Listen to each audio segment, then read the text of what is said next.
have already the local press, and we are very, very impressed by the results we achieved at that very stage, and believe that our first results after today's and tomorrow's meeting will be even more impressive.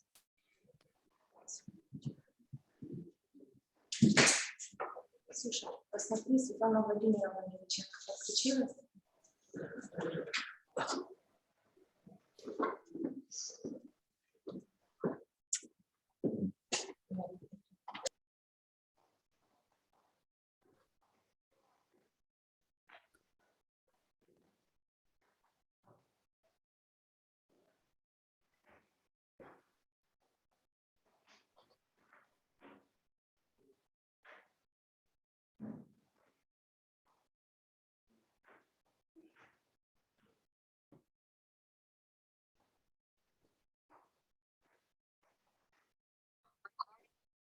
Ой, блин. О, как по-английски.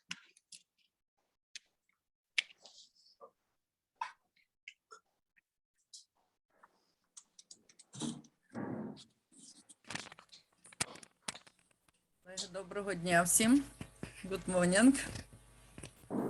Доброго дня, професор Зінаїда.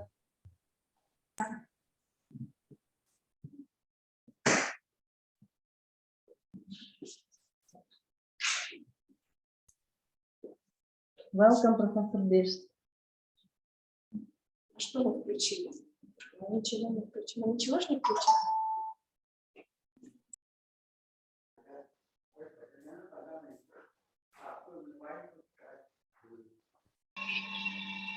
Welcome, доктор Амуса.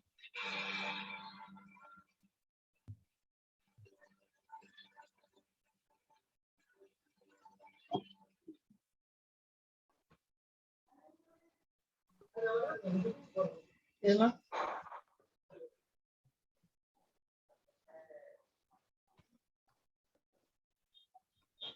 Good afternoon, sir. Good afternoon. Good afternoon, welcome. Good afternoon, ma'am. Good afternoon, Dr. Good afternoon, everyone. Good afternoon. Namaste, Dr. PK. How are you? Fine, fine, thank you.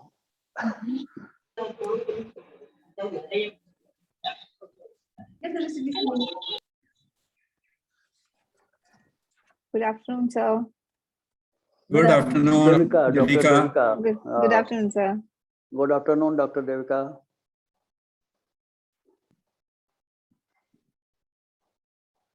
Dr. Best, where are you? Delhi or back to home? I am in New Delhi, IASRI guest house. Oh, something special going on there? Yeah, there are some activities going on. Good, very У нас є good. багато прикладів по цифрах. І космічні технології, і кібербезпека, все це є. І коли ми говоримо про горизонт Європа, інші речі, то там не тільки технологічні моменти. По-перше, є кластер 2, культура, креативність, інклюзивне суспільство. Це теж простір для економістів. По-друге, там є тематики, навіть цифрові, технологічні, але вони передбачають вплив соціально-економічний ефект. Але хто там має бути партнером? Ви там не війдете у партнерстві економісти з економістами. Значить, ви маєте будувати міжсекторальні зв'язки, а такі, як я, це є комунікаційна точка, для ким ви говорите.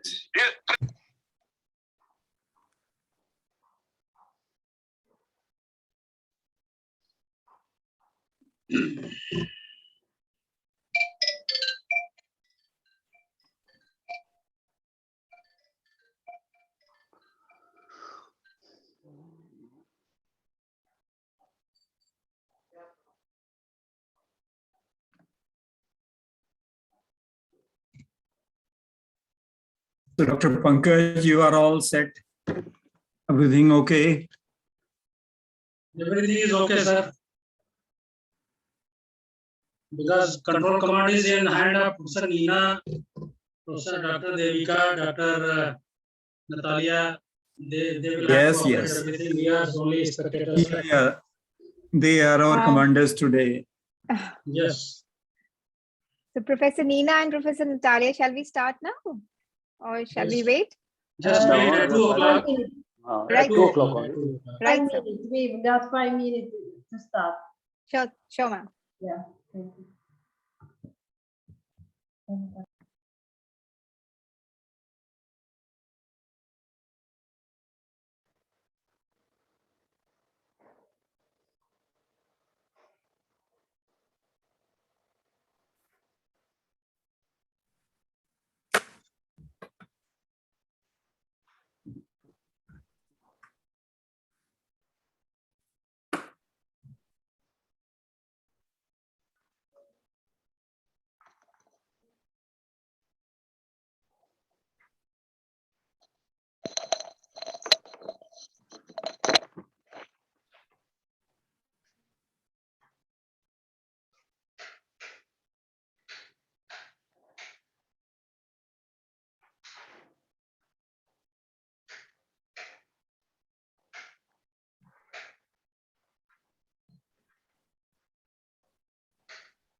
Good evening, Dr. Tan. How are you?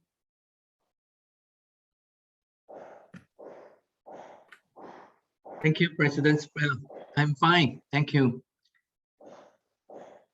Namaste. How about you? Professor Premjit. Namaste. Namaskar, sir. Good evening. Good evening, sir. हमारी तरफ से भी नमस्ते. Namaste. Good day to everyone.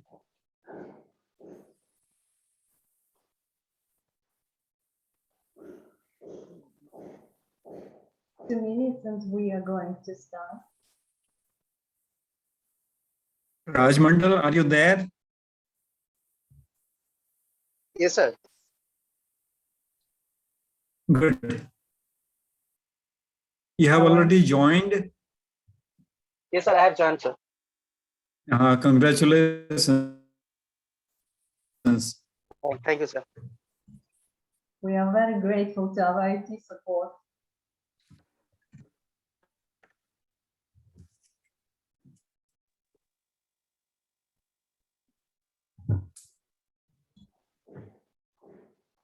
We are waiting to other participants who are joining at present time.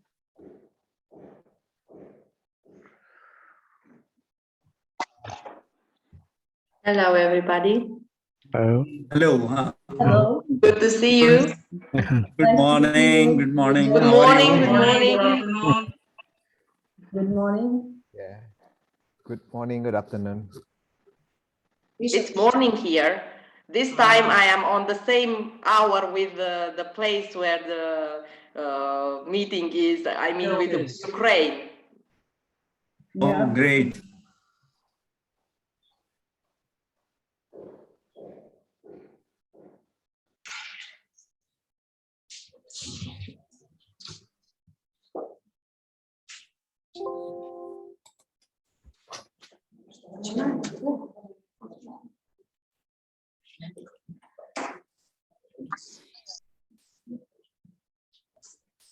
So, Hello, Liliana. welcome, Dr. Liliana. Welcome, Dr. Georgia Rose. Welcome, Professor Dilbir sir. Welcome, Professor Premjit Singh sir. Namaskar. Thank you. Thank you. From Cambodia. He is from University of Management and Economics, Cambodia. He is presenting the university on behalf of Mount Vasna. Dr. C.C. Tan from Rajamangala University, Professor Premjit Singh sir, Dr. Devika Agarwal will be one of the moderator and handling the prayer section as well as the lighting of the lamp. Professor Thank you, Nina, sir. Professor Natalia, Professor Yulia, and many more who will have to conduct today's program. So, Professor Nina, Yeah. where is the head of the department, Professor Natalia? Natalia, Professor Natalia is here, so we will start our program according to our schedule. January 7th, 1979. And I see this big Natalia? Шановні друзі, партнери, учасники конференції, перша міжнародна науково-практична конференція публічного управління та адміністрування на сучасному етапі державотворення оголошується відкритою. Dear participants and distinguished guests, I am very pleased to be invited by colleagues from Department of Public Administration of Kyiv National University of Trade and Economics to congratulate them on the occasion of 75th anniversary of the university and to have a word today at today's big event. Please accept my warm congratulations to the university anniversary celebration and welcome you, dear guests and participants, in the opening of the conference dedicated to the issues of public management and administration at the present stage of state building. This conference gathered together many eminent university and college professors, scientists, professionals, and renowned persons from various walks of life who believe in academic excellence and knowledge sharing. I simultaneously represent two institutions here. I'm as a professor of Transcarpathian Hungarian College of Higher Education and the FAI Vice President. Together with the FAI Academy of India, we used to organize different scientific events on a common platform to share ideas in the sphere of different knowledges. And today's conference is also conducted within our collaboration with Kyiv National University of Trade and Economics. Both countries, India and Ukraine, have the same nice cultural custom of welcoming people cordially, and we appreciate this custom much. On behalf of institutions who are organizers of today's conference, I'm expressing my gratitude to the colleagues who joined and become participants of this event. Today, I'm privileged to have an opportunity to welcome and introduce the chief guests and distinguished people to you. Let me introduce our dignitaries. So, our chief patrons of conference are Professor Anatoly Mazaraki, academician of the Academy of Pedagogical Science of Ukraine, honored scientist of Ukraine and honorary professor. Professor V.S. Birsh, president of FAI, former vice chancellor, and University of Agriculture and Technology, Pantnagar, Uttarakhand, India. Also, welcome our patrons of the conference, vice rectors of Kyiv National University of Trade and Economics, Professor Natalia Prelutska, Professor Svetlana Melnichenko, Professor Valery Sai, also the Dean of the faculty, Professor Alexander Minyaev. From India's side, I would like to invite and to welcome General Secretary of FAI, Professor Pankaj Srivastava, who made huge attempts of supporting this conference. Professor Jamit Singh, the Vice President of FAI, Professor P.K. Srivastava, founder and former President of FAI, Dr. M.P. Singh, Chairman of FAI, Professor Kalyan Kumar, Vice Chancellor, Professor Raghuraman, Professor Srinivas, and all not mentioned executive members of FAI. Very respectful and distinguished guests, I would like to welcome from all over the world our international partners, Professor Sisiten from Thailand, Professor Arceloni Novsavolpata from Brasilia, Maun Vasana from Cambodia, Dr. Liliana Huran from Romania, Sairung Doctor from Thailand, Mr. Abdi from Australia, and also other international partners, our respectful Ukrainian colleagues as well, speakers and chairpersons of this conference, Professor Zinaida Zhurko from Lviv State University of Internal Affairs, Alyushina Natalia, head of the National Agency of Ukraine for Civil Service, Rozmetova Olena from Tourism and Promotion Department of the Executive Body at the Kyiv City State Administration. Alyona Korogot, analyst of Dixie Group Internal Committee of the Verkhovna Rada of Ukraine on Ukraine's integration into the European Union, and all the distinguished speakers and chairpersons of our conference. On behalf of Kyiv National University of Trade and Economics and other FAI and other educational partners of the conference, welcome you all at the inaugural ceremony of the International Conference. Now, let me invite Dr. Devika Aragwal, the head of Department of Commerce and Management from Jaipur, India, to conduct a prayer and after it, turn on the anthem of Ukraine. Please, Dr. Devika. Thank you so much, Professor Nina and Professor Natalia. Now, let us all get together for the anthem of Ukraine. I'll just share my screen.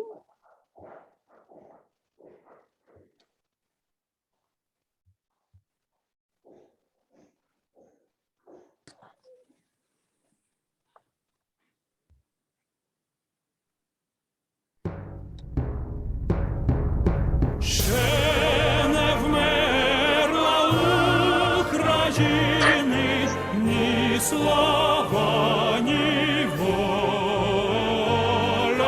Ще нам, браття українці, усміхнеться доля.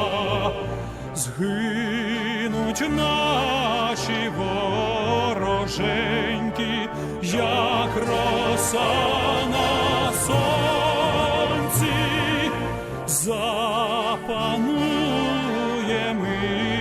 ми, браття, у своїй сторонці. Душу й тіло ми положим за нашу свободу.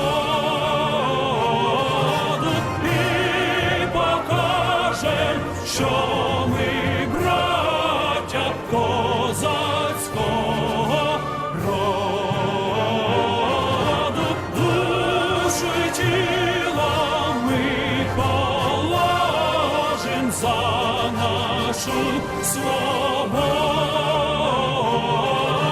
і покажем, що ми, браття козацького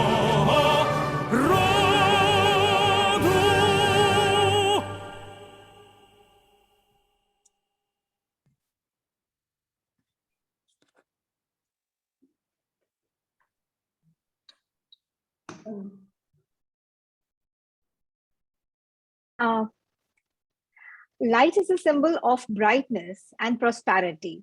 As sunlight expels the darkness of mighty, similarly, blessings bring in our life prosperity and happiness. To make this event a blessed one, let us now invoke the divine by kindling the lamp of knowledge and wisdom. For seeking the choicest blessings for the same, I invite our chief guest and all the dignitaries, Professor Svetlana, Professor Dr. Biren Singh Bist, Professor M. Prem Singh, Professor Kalyan Kumar, Professor Valerie Sai, Professor Alexander. Dr. Yes, sir. May I interrupt you? Prayer part you are missing. Sir, after lighting of the lamp, or should we start with the prayer first? Prayer first, then lighting of the lamp. Sure, sir. Sure, sir. Yeah, as per the schedule it is mentioned, please. Definitely, sir. So before lighting of the lamp, let us devote our prayers to Lord Ganesha, the Lord of Prosperity, with a beautiful choreography of Indian dance form of Bharatnatyam.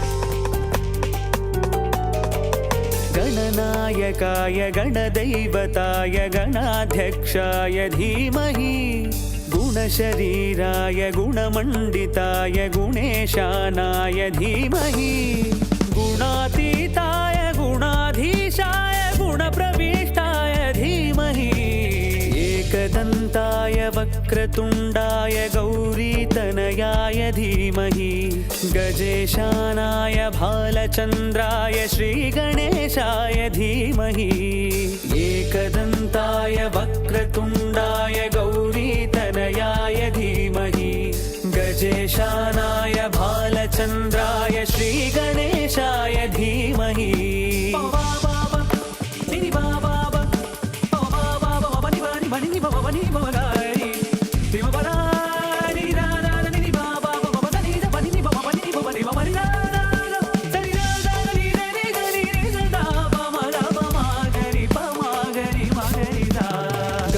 चतुराय गानप्राणाय गानान्तरात्मने गानोत्सुकाय गानमत्ताय गानोत्सुकमनसे गुरुपूजिताय गुरुदैवताय गुरुकुलस्थायिने गुरुविक्रमाय गुह्यप्रवराय गुरवे गुणगुरवे गुरुदैत्यगलक्षेत्रे गुरुधर्मसदाराध्याय गुरुपुत्रपरित्रात्रे गुरुपाखण्डखण्डकाय.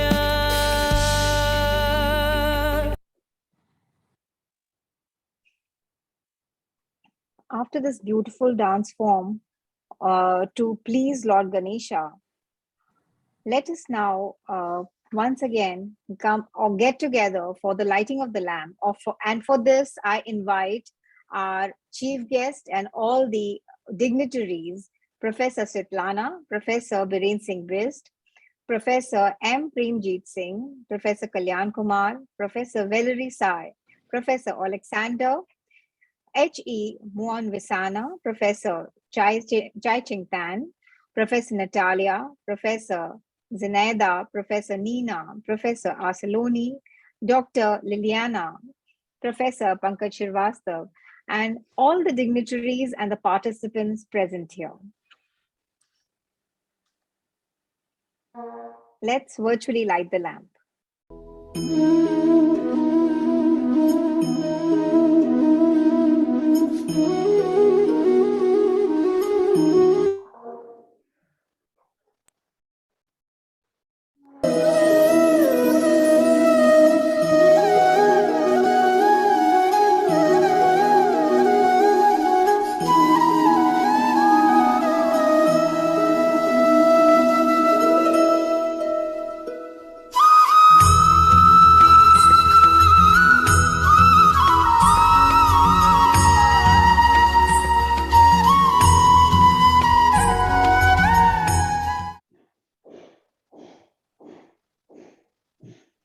After seeking the blessings from the divine, now I invite once again Professor Nina to take this conference forward.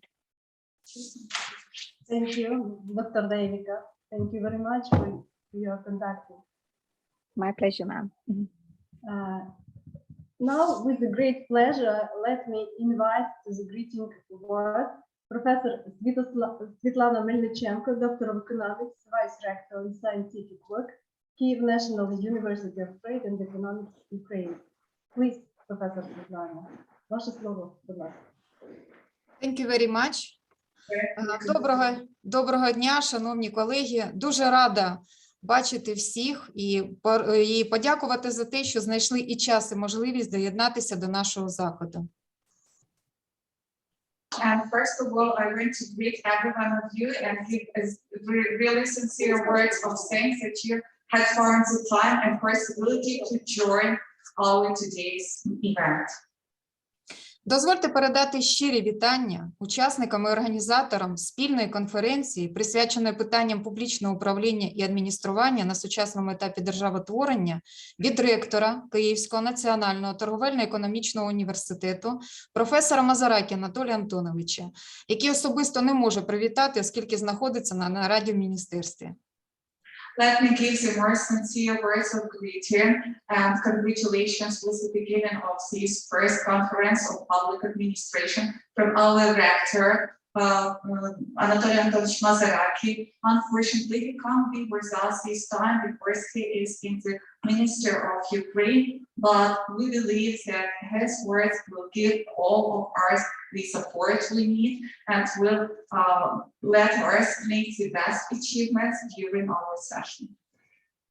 Шановні учасники, дуже знаменно, що сьогоднішній захід проходить саме в рамках святкування 75-річчя Київського національного торговельно-економічного університету.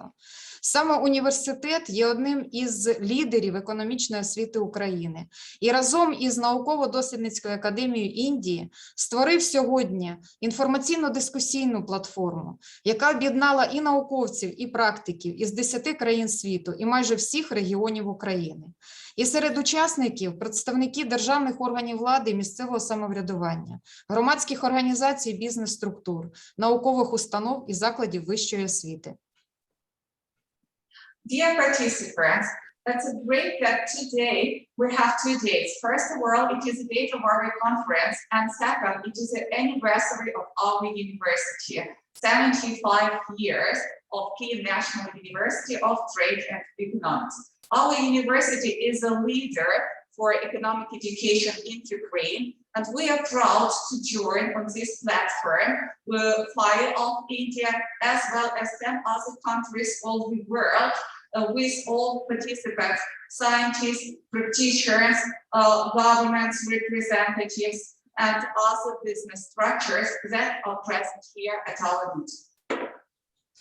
Спільне обговорення вітчизняними та іноземними науковцями питань, які пов'язані з побудовою прозорої системи публічного управління, із створенням професійного інституту публічної служби, забезпеченням її ефективного функціонування, цифровізацією суспільства, без чого зараз не може існувати взагалі світове співтовариство. На мою думку, я впевнена в цьому, що сприятиме впровадженню в освітній процес інноваційних підходів і технологій. А ті рекомендації, які сьогодні будуть зроблені, обговорені, стануть корисними для всіх учасників і слугуватимуть підґрунтям для створення нових партнерських відносин.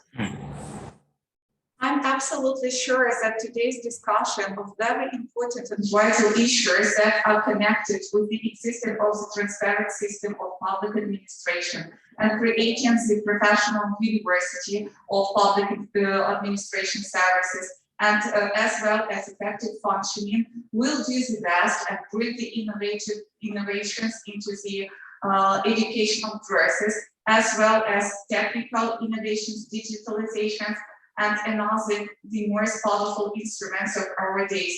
I believe that the results that we will achieve will be very useful for all participants and for all the sides, as well as one of the most important that we will create with you today is our partnership relations. Упевнена, що професійна дискусія та обмін досвідом дадуть новий імпульс подальшому розвитку економіки України. І думаю, що Індії також. Бажаю всім учасникам конференції успіхів, конструктивної роботи і нових здобутків. Thank you very much. I'm absolutely sure that the results we achieved today after our productive scientific discussion will give its strong and potential impulse to the development of both countries' economy, India and Ukraine. I wish you good luck. I wish you to achieve brilliant results and constructive dialogues. Thanks very much and have a great time. Thank you. Thank you, dear Professor Svetlana Malichenko, for your greeting word.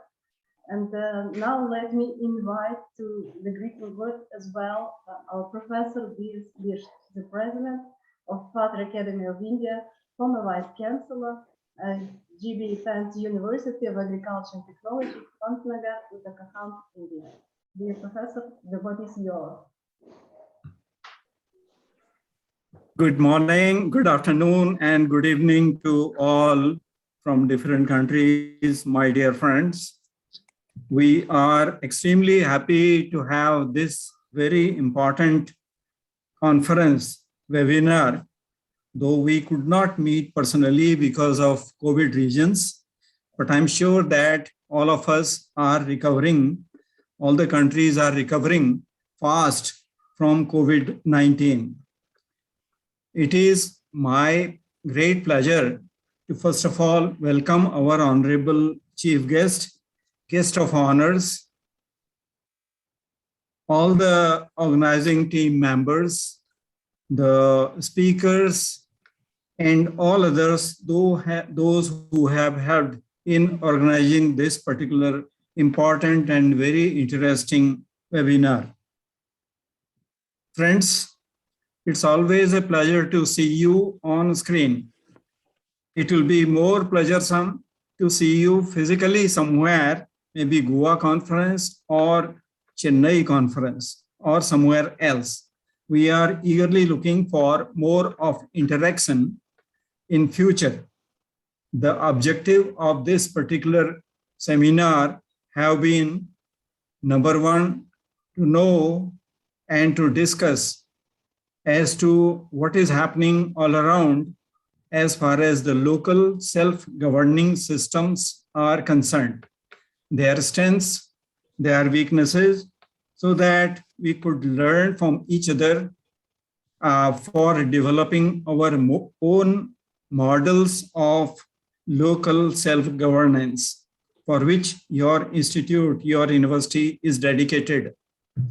Number two, our objective has been to discuss the science and technology part with respect to mathematical sciences as well as computational sciences, as far as their help and their applications in different areas of education, of social sciences, of health sciences, and other sciences are concerned, to discuss these and to learn from our experiences.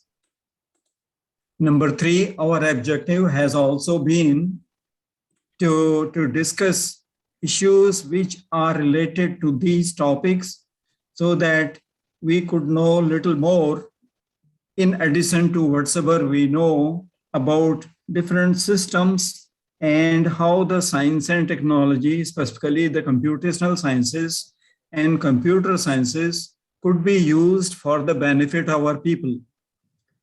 I'll myself be dealing with a topic which is on local self-governance systems in India, the experiences as far as rural areas are concerned. I again welcome our honorable chief guest, all the dignitaries, all the honorable members and executives of FAI, all the organizing team members for doing this excellent job, which will be definitely very beneficial to all of us. I also again welcome all the speakers, the paper presenters, and all other friends, those who will be contributing for conduct of this particular seminar, international seminar, successfully. With all the best to you, with again great pleasure and my pleasantries to all of you. Thank you very much. Yes, sir.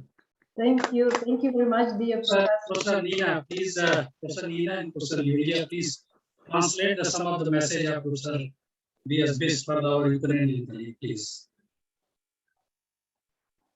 Just a moment. Done.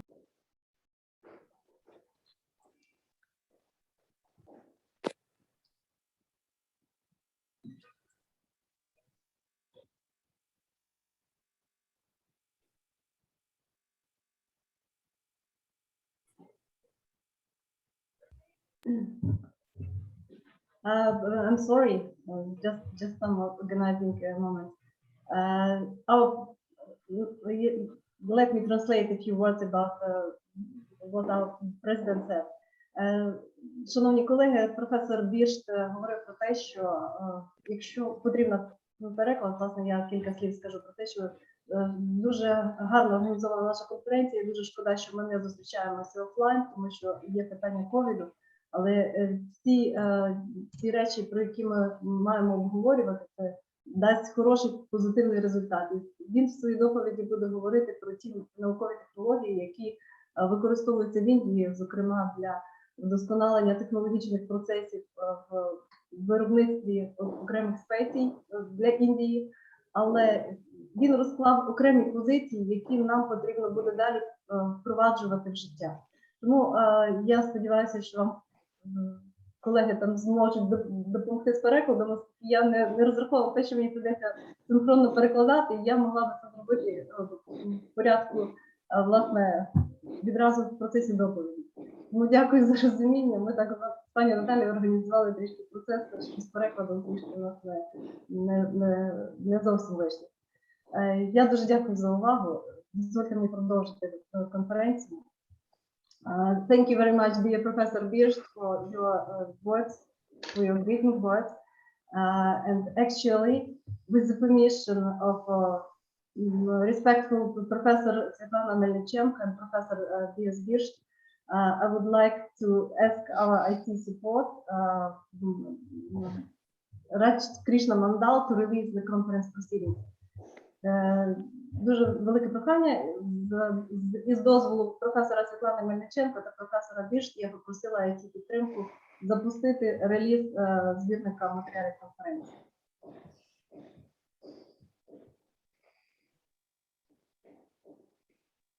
Yes.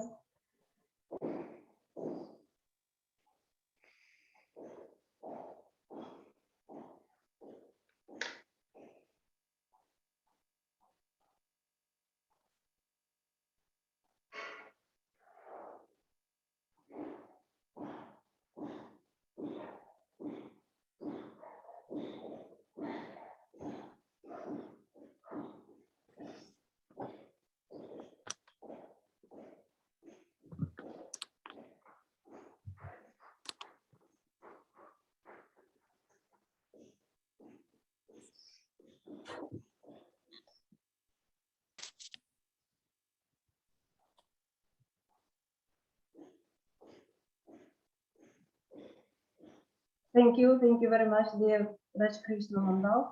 Thank you. Now, yes, we find that the proceedings have been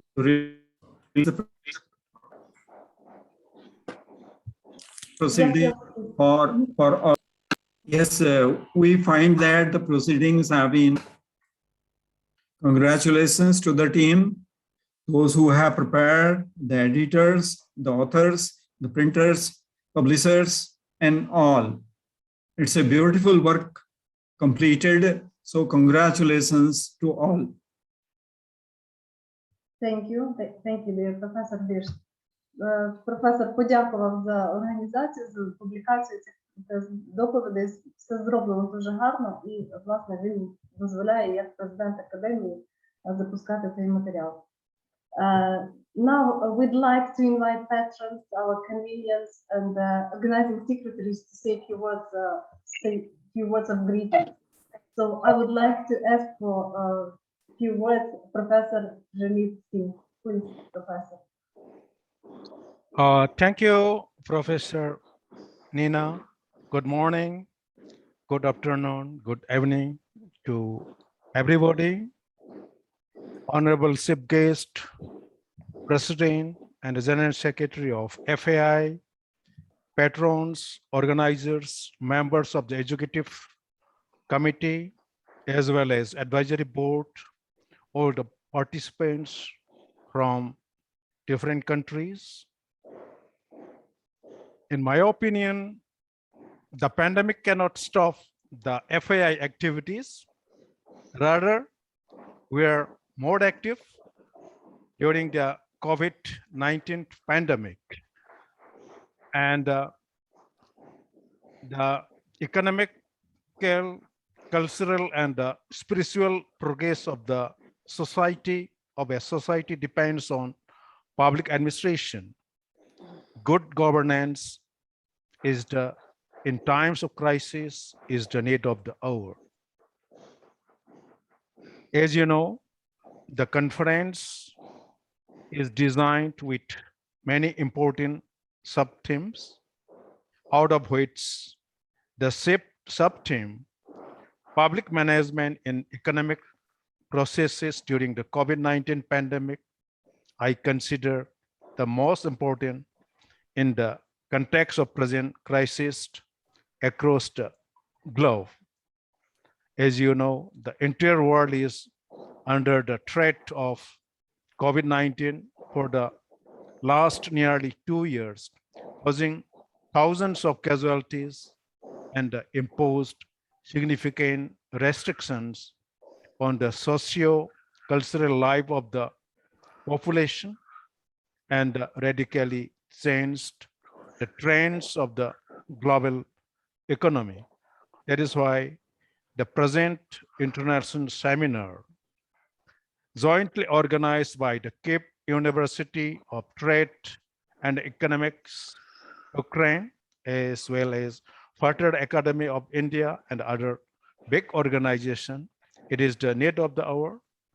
By compiling all those innovative ideas, research findings of the galaxy of scientists across the globe will give recommendations, and we can get opportunity to work together in convergence mode, in collaborative mode, so that the, public administration in real term, we can change from the idea, from the idea to real sense. Thank you very much. Доброго дня. Доброго дня, пані Анастасія. Thank you, dear Professor Chimit Singh, for your work. Thank you very much. Now I would like to ask for words Professor Arceloni Neusavolpato from Brasilia. Professor Arceloni. Professor Arceloni, are you with us?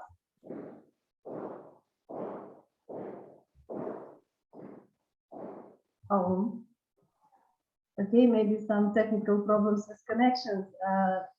Let me invite to say a few words our Professor P.K. Srivastava. Dear Professor, please have a word. Thank you, Professor Nina. Good morning, good afternoon, good evening to each and everybody from different parts of the world.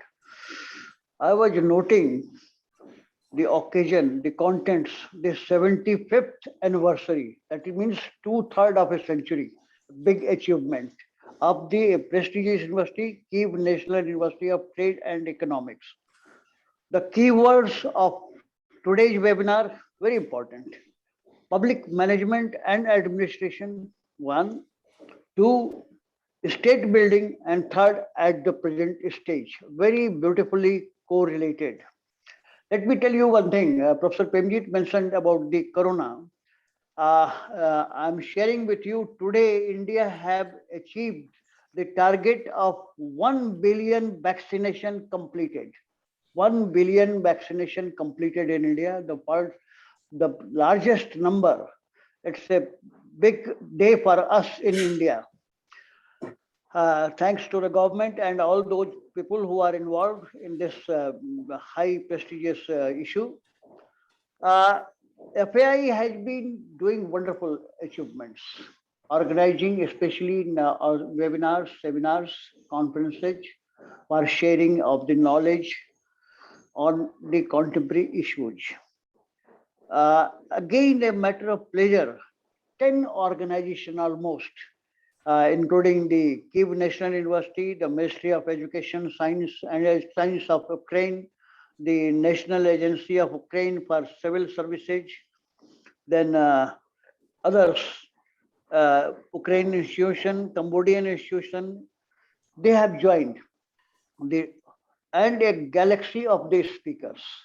I congratulate the vision and the leadership of our President, General Secretary, and all the FAI executives, Vice Presidents, and all other members for planning such a beautiful topic for discussion, where a number of dignitaries are present and they will be speaking. With my best wishes to each and everybody, I will be eagerly waiting for learning many things from all the learned speakers. I will be myself speaking on the issue of higher education tomorrow. Thank you again, wishing success, grand success to all of you. Thank you very much, Professor Nina, and everybody there. Thank you.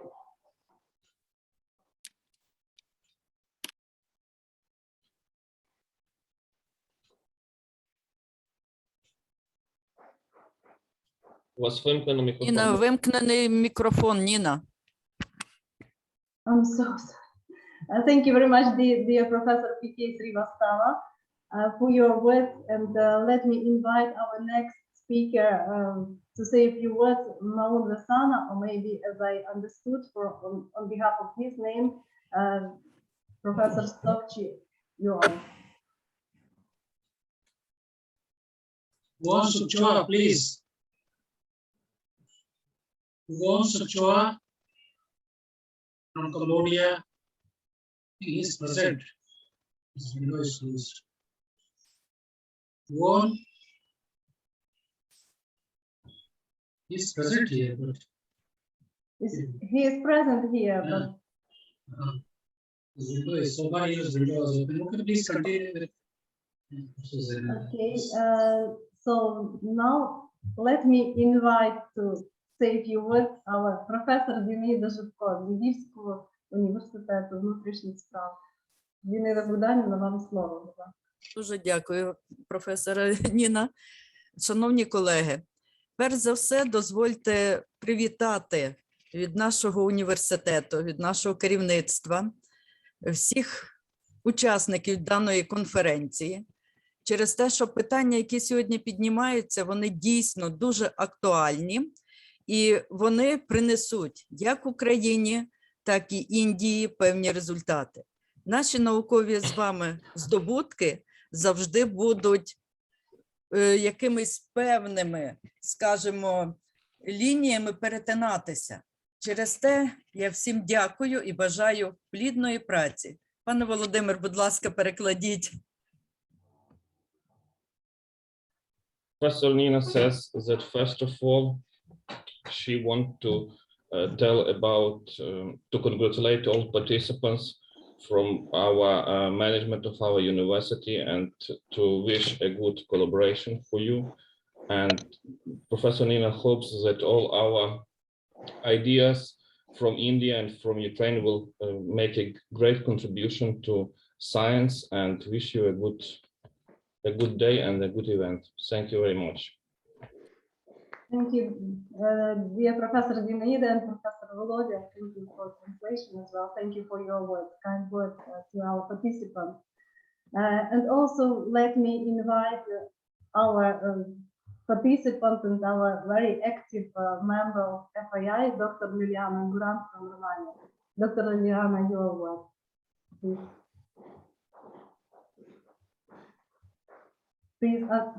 Please unmute your phone.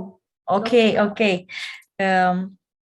First of all, let me say hello, good morning, dobry den to all of you. I'm sorry that I was not so prepared for this event. Why? Because since we are neighbors, like countries, I think will be very nice if I can come there. But unfortunately, I did not have time to prepare myself for the trip. I am from Romania, and only for that I say this. Romania is a neighbor country with Ukraine. For that, I will say a hearty hello and thank you for letting us to be a part of this event in your university. It's a very nice event. In this situation, our world problem is this pandemic. This pandemic, unfortunately, don't let us to hug each other, to shake your hands, and for that we find solution.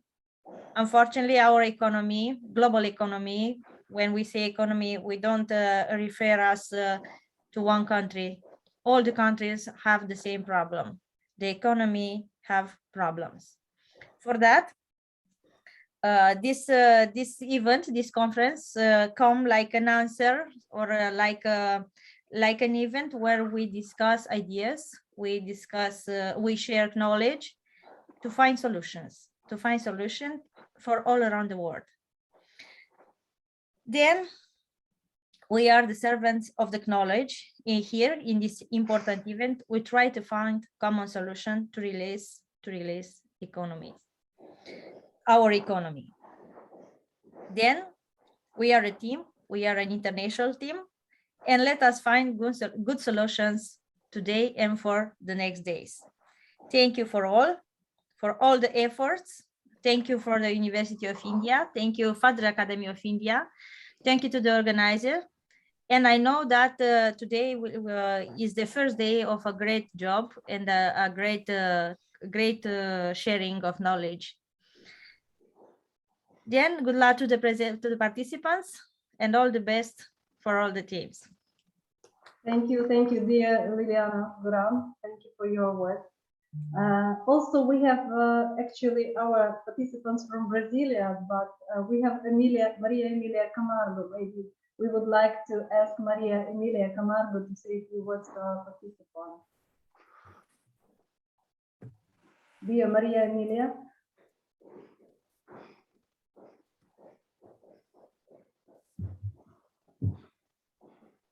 Dear Maria Emilia Camargo, are you with us? Okay, let me continue according to our.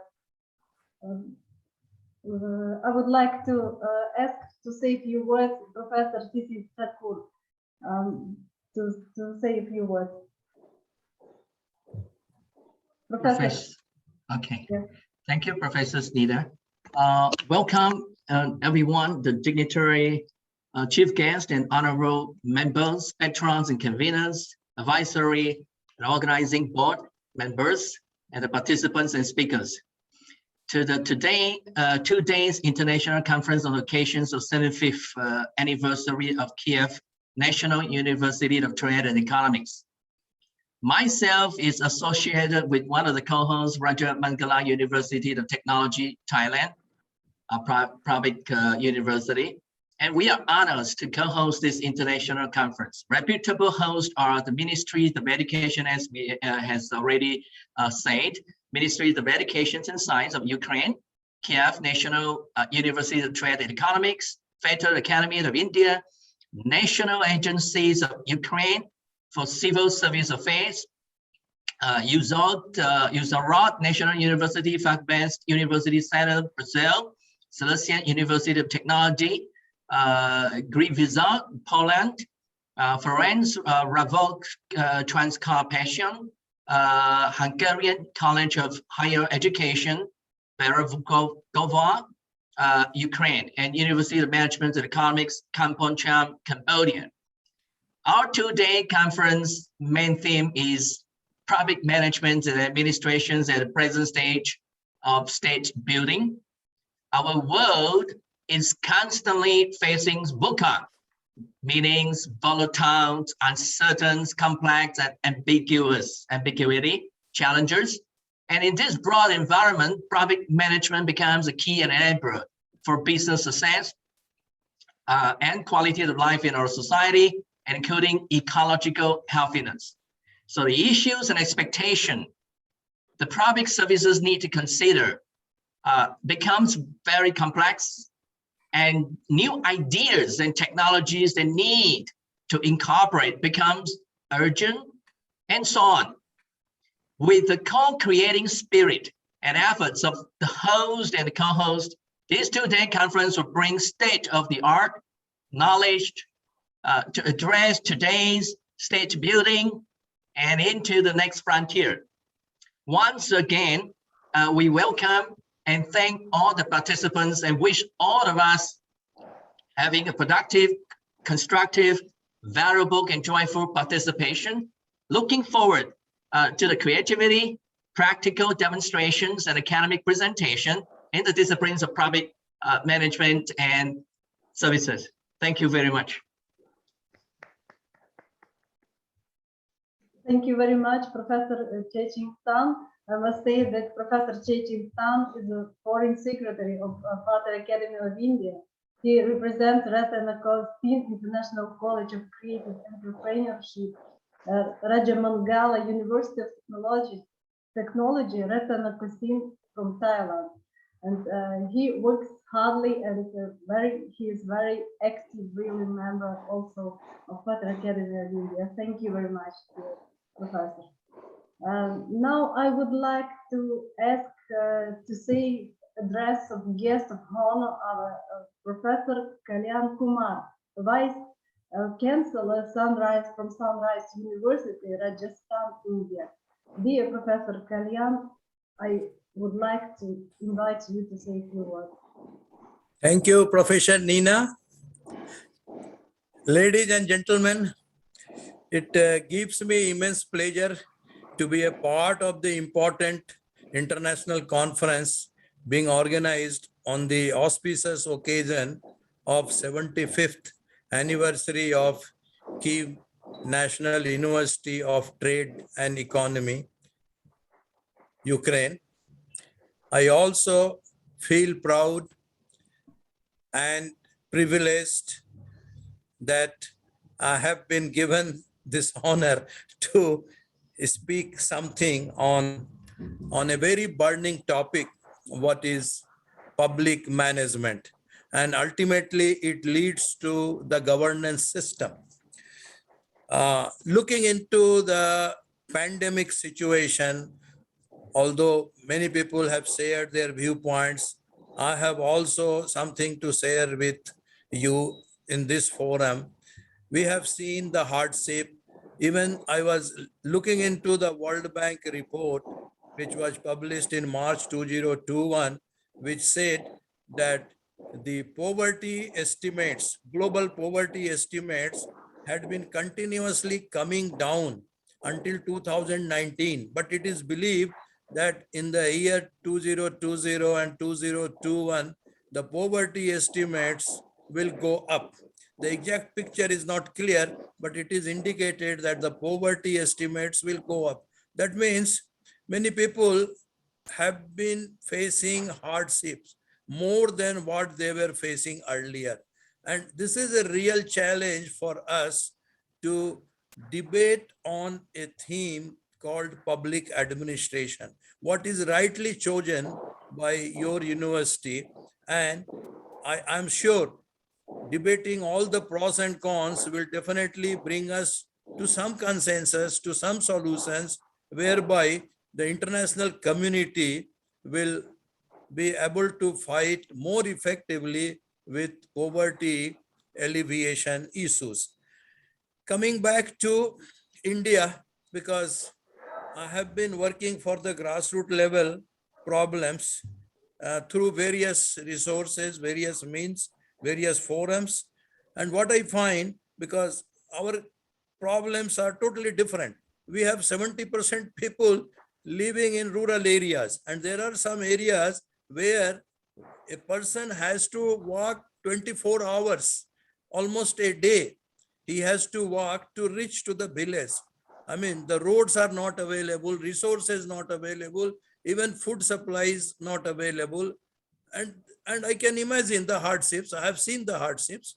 So one good thing what I have come across along with all of you, that is during the pandemic, the concept and the values of educational system, especially the delivery part, has been changed tremendously. And whatever we talk about digital platform or e-learning or some other advanced techniques for a spread of education to the grassroots level people will go a long way in resolving the issues. On one hand, we are looking at the speed increase of internet, other communication facilities, and at the same time, why not we also focus on some of the issues of the grassroots level children, why they are debarred from taking appropriate education for earning livelihood. So this is a correct platform, I feel. Today and tomorrow, we may discuss all such issues pertaining to the poverty alleviation through modern education practices, including digital education and learning tools, so that the advantages to the rural area will be continued with more and more support in the years to come. And perhaps post-pandemic area this may give us some talent to come forward through conventional education system to even higher education system. So in my opinion, I would like to recommend here that higher education institutions have a greater role to play during pandemic. We have been serving urban areas, but now the scope is also available to us to cater to the needs of, basic education for those who live in the remote places. In fact, tomorrow I'm going to have a presentation on the grassroots level education, giving all the details, what I feel and what Government of India is also aiming at for next 10 years or so. So these are some of the things, these are some of the feelings I thought I must share over here. This is the appropriate forum to discuss all these things. So once again, I express my gratitude to the organizers for having given me an opportunity to share my views, and I wish the international conference a great success. Thanks one and all. Thank you. Thank you, dear Professor Kalyan. Thank you very much for your kind words and for your nice words to the participants and the organizers of the conference. Now, dear participants and distinguished guests, let me invite to address to our participants of the conference, address of guest of honor, Professor Alexander Minyailo, the Dean of the Faculty of Economics, Management and Psychology from Kyiv National University of Trade and Economics from Ukraine. Dear Professor Alexander, the word is yours. Будь ласка. Шановні колеги, партнери, друзі, я радо вітаю вас на нашому святі науки, на нашій конференції. Dear friends, dear colleagues and guests, I'm happy to greet here at our today's celebration, at our today's event. Щиро бажаю креативних ідей, нових, можливо, десь нестандартних рішень, бо, як ми зрозуміли з попередніх доповідачів, проблеми у нас спільні. With all my heart, I sincerely believe that we will have the most creative, the most unusual and great decisions as a result of our conference. Because, as well as it is clear for me due to the previous speakers, that we all have common global problems with. Як на мене, співпраця в такому форматі, в міжнародному форматі, може дати дуже несподівані та вагомі результати. I believe that international collaboration in such a format will bring very unexpected and fruitful results. Зокрема, через те, що є можливість на одну проблему поглянути під різними точками зору, з різних кутів нахилу, враховуючи міжнародний досвід, враховуючи звичаї, традиції, десь навіть ментальність. That is because we have a possibility to solve the problem from the different points of view. We're all different. We have our own national and cultural peculiarities, but our common forces will give the power to overcome the problems that world faces with today. Усім здоров'я, наснаги і вагомих результатів від співпраці. Дякую. Thanks very much. I believe that we will all be wealthy, healthy, and satisfied with the great results of our collaboration. Thanks. Nina, give a word to you. Thank you very much, dear Professor Alexander Minyailo, for your kind words and for hesitations and for expectations about the future and about the future cooperation between our institutions. Now let me invite to say a word of thanks Professor Sakur. Professor Sakur, would you be so kind to say a word of thanks?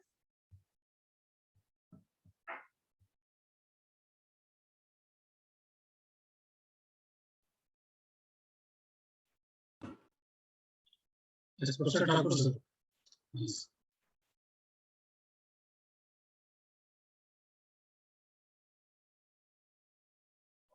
Professor Sakur, are you here? He is here. Dear Professor Pankaj, It is my Yeah. Okay. Right. It is my pleasure to give the vote of thanks in the conference of FAI KNUTE-PMASSB 2021, organized by FAI. I am on behalf of FAI. I am thankful. I am giving the thanks to Professor Best Professor Savitalana, Professor Paramjit Singh, Professor Kalyan Kumar, Professor Vele Sai, Professor Minalio, Professor Vesana, Professor Ten, Professor Natalia, Professor Jaiko, Professor Nina, Professor Liliana Gurao, and other participants and guests of honors and speakers in this conference, Professor P.K. Srivastav and Professor Pankaj Srivastav, General Secretary of FAI. I congratulate for all organizers to organize this wonderful event. Thank you. Thank you. Thank you very much, Professor Thakur, for your vote of thanks, and thank you. It's a very nice tradition, of Indian tradition, to say nice, good words of thanks. Actually, according to our program and according to tradition, Indian tradition as well, and Ukrainian as well, there is a tea break. And actually, I would like to say a few words about this tradition, Professor Pankaj. Could you please describe how usually you do that? Because online version we cannot conduct this tea break, but I would like to speak. Tea break, it is not ours, it is the host country, means the host KNUT. Professor Natalia, please arrange a cup of tea virtually for everyone, because after 1 hour, let us recharge everyone. It's a token symbolic representation for a break in between the two programs. The inaugural function is over. Take a rest of 5 minutes, either have a cup of tea or relax and come to the session, technical session. Professor Nina, please hand over the mic to Professor Yulia for the technical session. Dr. Pankaj, after a few years, it will be possible to pass on a cup of tea to us also. Okay, sir. Virtually it can be transferred, no problem. Virtually it can be, but taste, it depends upon each and every individual experience. Cup of tea may be transferred, sir, maybe the technicality and other things will be. So I think we request Professor Nina to proceed with the technical sessions. Yeah, okay, thank you very much. And according to our program, we are having technical session, and the first session, the moderator of the first session is Dr. Yulia Drozdova from Department of Foreign Philology and Translation from Kyiv National University of Trade and Economics. And I would like to ask Dr. Yulia to announce the resource person and chairperson as well, who would present their talk. Dr. Yulia, please. Nina, thanks very much. Actually, I'm happy to inform everyone of course that we're starting the second part. The official opening has already been finished, and we're starting the session 5. And it is a great honor for me as a moderator of this session to present very respectful Dr. So we have some problems with it. Okay, very respected Dr. Sairun Dinkaksu. It's FAI Executive Council member, Faculty of Management and Science, Newborn Regicide Business School, Newborn Regicide University, Thailand. Yes. So, Dr. Sairun, are you here with us?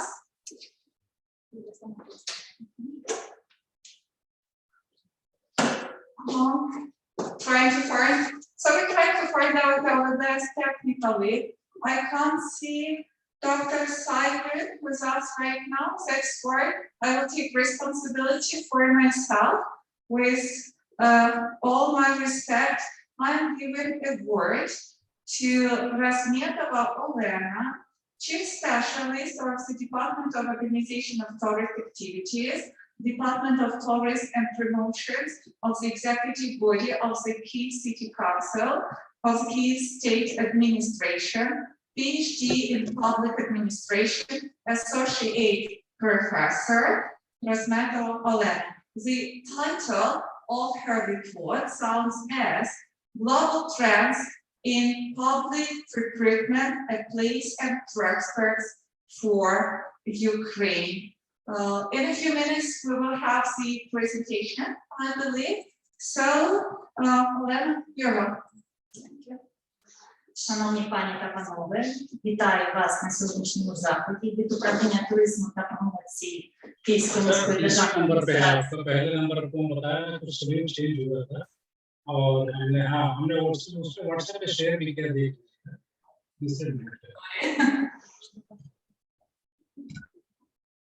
Is it okay?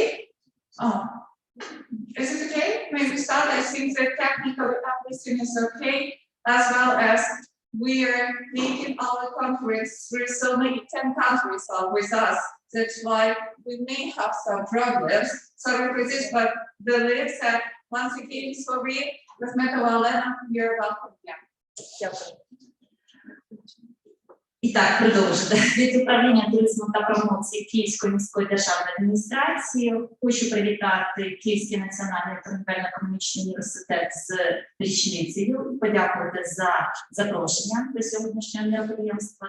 До уваги учасників конференції представляю стратегічні цілі та напрямки розвитку міста Києва до 2035 року. Невеличкий вступ, я хочу пояснити, що наразі триває процес створення нової стратегії розвитку міста Києва до 2030 року. І розробка нової стратегії базується на сучасному підході смарт-спеціалізації. Стратегія смарт-спеціалізації відома нам як С3, так? Якщо простими словами, то це концепція та політика інноваційного регіонального розвитку, яка сприяє зростанню економіки регіону за рахунок кращого використання його потенціалу. Dear colleagues, greetings to all. I'm presented here from the Kyiv City State Administration and welcome everyone for this meeting. I also want to congratulate Kyiv National University with this anniversary from the 75 years. And my topic is about strategic goals and directions of Kyiv city development until 2035. The basis for the formation of strategic goals and priority areas of development of the city, of the Kyiv city until 2035 was the application of a modern approach to smart specialization. As you know, it's smart specialization, it's an approach based on the 3S. Хочу зауважити, що початком розробки нової стратегії було проведення соціологічного дослідження, ґрунтовного в кілька етапів. І основною метою цього дослідження було залучення максимальної кількості стейкхолдерів до цього процесу. Тобто об'єднати всіх заінтересованих в подальшому стратегічному розвитку міста Києва. На наступному слайді буде представлена дорожня карта проєкту. Prerequisite for the process of strategic planning of the capital's development was a sociological study commissioned by the Kyiv State Administration. And the main method of this study was to fully involve stakeholders and encourage them to innovate and experiment, and to unite all the stakeholders on this important topic. On this slide, you can see a roadmap of the study, which included another stages. І так, дослідження було проведено у 3 основних етапи або кроки можна назвати. Перший крок це було аналізом результатів проведених соціологічних опитувань. Соціологічне опитування мешканців міста Києва. Проводились вони в 2 етапи. Перше дослідження було запущено в 2017-2018 році, вибачте. І друге соціологічне опитування проводилось вже у 2020 році. Чому в 2 етапи? Це дало можливість нам відчути динаміку зміни в думках, в баченні мешканців міста Києва. Зауважу, що 2020 рік це було влітку, і після першої хвилі COVID-19, відповідно, ми бачили вже зміни в думках киян, які пов'язані з пандемією. First stage was analysis of the result of sociological surveys of Kyiv residents, which was conducted in 2 stages. First stage was in 2017-2018, and the second survey was in 2020. This helped us to see the differences in thoughts of Kyiv residents and see the future of their formation. Другим кроком стало онлайн-опитування вже експертної думки. Приймали участь експерти з міста Києва і з населених пунктів прилеглої території, тобто ті, що входять в асоціацію Київська агломерація. Питання, які задавалися експертам, були згруповані у 3 основних блоки. Перший блок стосувався візії міста Києва, тобто бачення міста Києва, яким воно повинно бути на момент реалізації стратегії, тобто до 2035 року, тобто куди ми прямуємо. Другий блок був сформований таким чином Київ і прилеглі території, тобто подальший розвиток Київської агломерації. І третій блок – це смарт-спеціалізація, тобто визначення, ідентифікація тих видів економічної діяльності і сфер, які підпадають під застосування під смарт-спеціалізацію. The second stage was the online survey of experts from the city of Kyiv and settlements of the adjacent territories, which are part of the association Kyiv agglomeration. This survey was in 3 areas. The first area is a vision of the city with the direction of our actions on the future. The second stage was Kyiv and adjacent territories, and the final stage survey was about smart specialization. Хочу звернути увагу, що якщо перший крок був направлений на таких стейкхолдерів, як мешканців міста, то другий крок був присвячений залученням таких стейкхолдерів, як громадські організації, бізнес і професійні асоціації, фахівці органів самоврядування та установ міста Києва і Київської області, депутати, представники бізнесу і, звичайно, науковців. І одразу озвучу третій крок. Третій крок нашого дослідження – це було узагальнення результатів попередніх соціологічних опитувань і експертних думок. Далі, з урахуванням результатів проведеного стратегічного аналізу і напрацювання робочої групи. Це спеціальна робоча група, яка була створена під розробку проєкту нової стратегії. I should add that first stage was created for Kyiv residents. Another stage was involved also representatives of public organizations, businesses, and professional associations, specialists of self-government bodies and institutions of Kyiv and Kyiv region, deputies, business representatives, scientists, and other different stakeholders. And final stage, third, it's about summarizing the results of sociological research, which taking into account the results of the state analysis, SWOT analysis, and proposals of the working group for the development of projects of Kyiv city development. І тепер дуже коротко щодо основних результатів, які ми отримали після даного дослідження.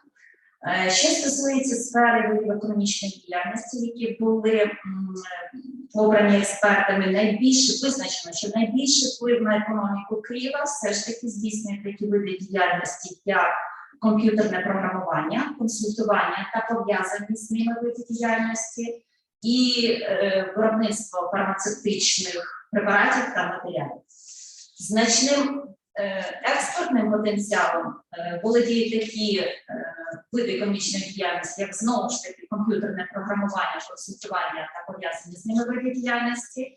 Далі виробництво кіно і відеофільмів, телевізійних програм, створення звукозаписів і надання інформаційних послуг. And shortly about our result of this survey, the greatest impact on the economy of the city can have activities such as computer programming, consulting, and related activities such as manufacture of pharmaceutical preparations and materials.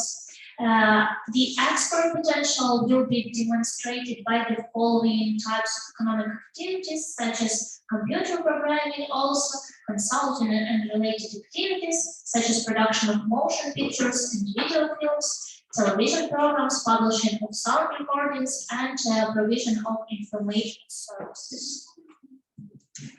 Наступним результатом було формування візії бачення міста Києва як місто майбутнього, так, 2035 року. Хочу звернути увагу, наскільки глибоко, ґрунтовно пропрацювали це питання і наскільки, скажімо, детально озвучено всі обов'язкові складові елементи Києва як міста майбутнього. Тобто, відповідно до цієї візії, місто Київ – це розумне, зелене, самобутнє місто, яке має конкурентні умови для життя і для самореалізації, пропонує комфортні умови для проживання і для ведення бізнесу, є лідером інноваційних змін в Україні. І в місті Києві гармонійно поєднуються пріоритети розвитку як європейської столиці, так і пріоритети розвитку київської агломерації і окремих комфортних локальних міських зон. And the next step was creating a vision of the development of the city of Kyiv until 2035, and has confirmed taking into account the approach of smart specialization. According to this approach, and with the vision of the Kyiv city, which you can see on this slide, it is a smart, green, and original city that has competitive living and self-realization conditions. Наступним результатом було формування конкретних стратегічних цілей розвитку міста Києва. Було виділено 4 базові стратегічні цілі, кожна з яких включає ряд напрямків. На наступних слайдах буде представлені всі 4 стратегічні цілі. Можна наступний слайд. Почнемо з перших. Перша ціль – це формування комфортного та екологічного міського простору. Я для економії часу не буду озвучувати всі напрямки, ознайомтесь, будь ласка, з ними. Лише хочу сказати, що вони стосуються людського фактору і екологічної лояльності. І кожен з цих напрямків – це питання номер 1 для нас. Тобто тут немає ранжування за вагомістю. Кожен з цих напрямків червоного кольору і номер 1 на нашому порядку денному. Наступна стратегічна ціль – це вже переходимо в економічну площину, якісне економічне середовище, засноване на розвитку інноваційних сервісів та індустрій на засадах смарт-спеціалізації. Також можете ознайомитись на слайді з основними напрямками, які закладені нами в процес досягнення другої стратегічної цілі. Вони всі з елементами смарт-спеціалізації. І зверніть увагу, другий напрямок включає саме ті види економічної діяльності, які були озвучені як пріоритетні, з вагомим впливом на економіку міста. І також коротко, третя стратегічна ціль – це розвиток столиці вже як культурного і туристичного центру, не менш вагома стратегічна ціль. Вона включає свої напрямки, в тому числі розвиток туризму, туристичної інфраструктури, чим займається наш департамент. І четверта стратегічна ціль, прошу одразу, Це ефективний менеджмент, так? Ефективне врядування міста та розвиток приміської зони. Також включає 4 базових напрямки, над якими ми плануємо працювати весь цей період.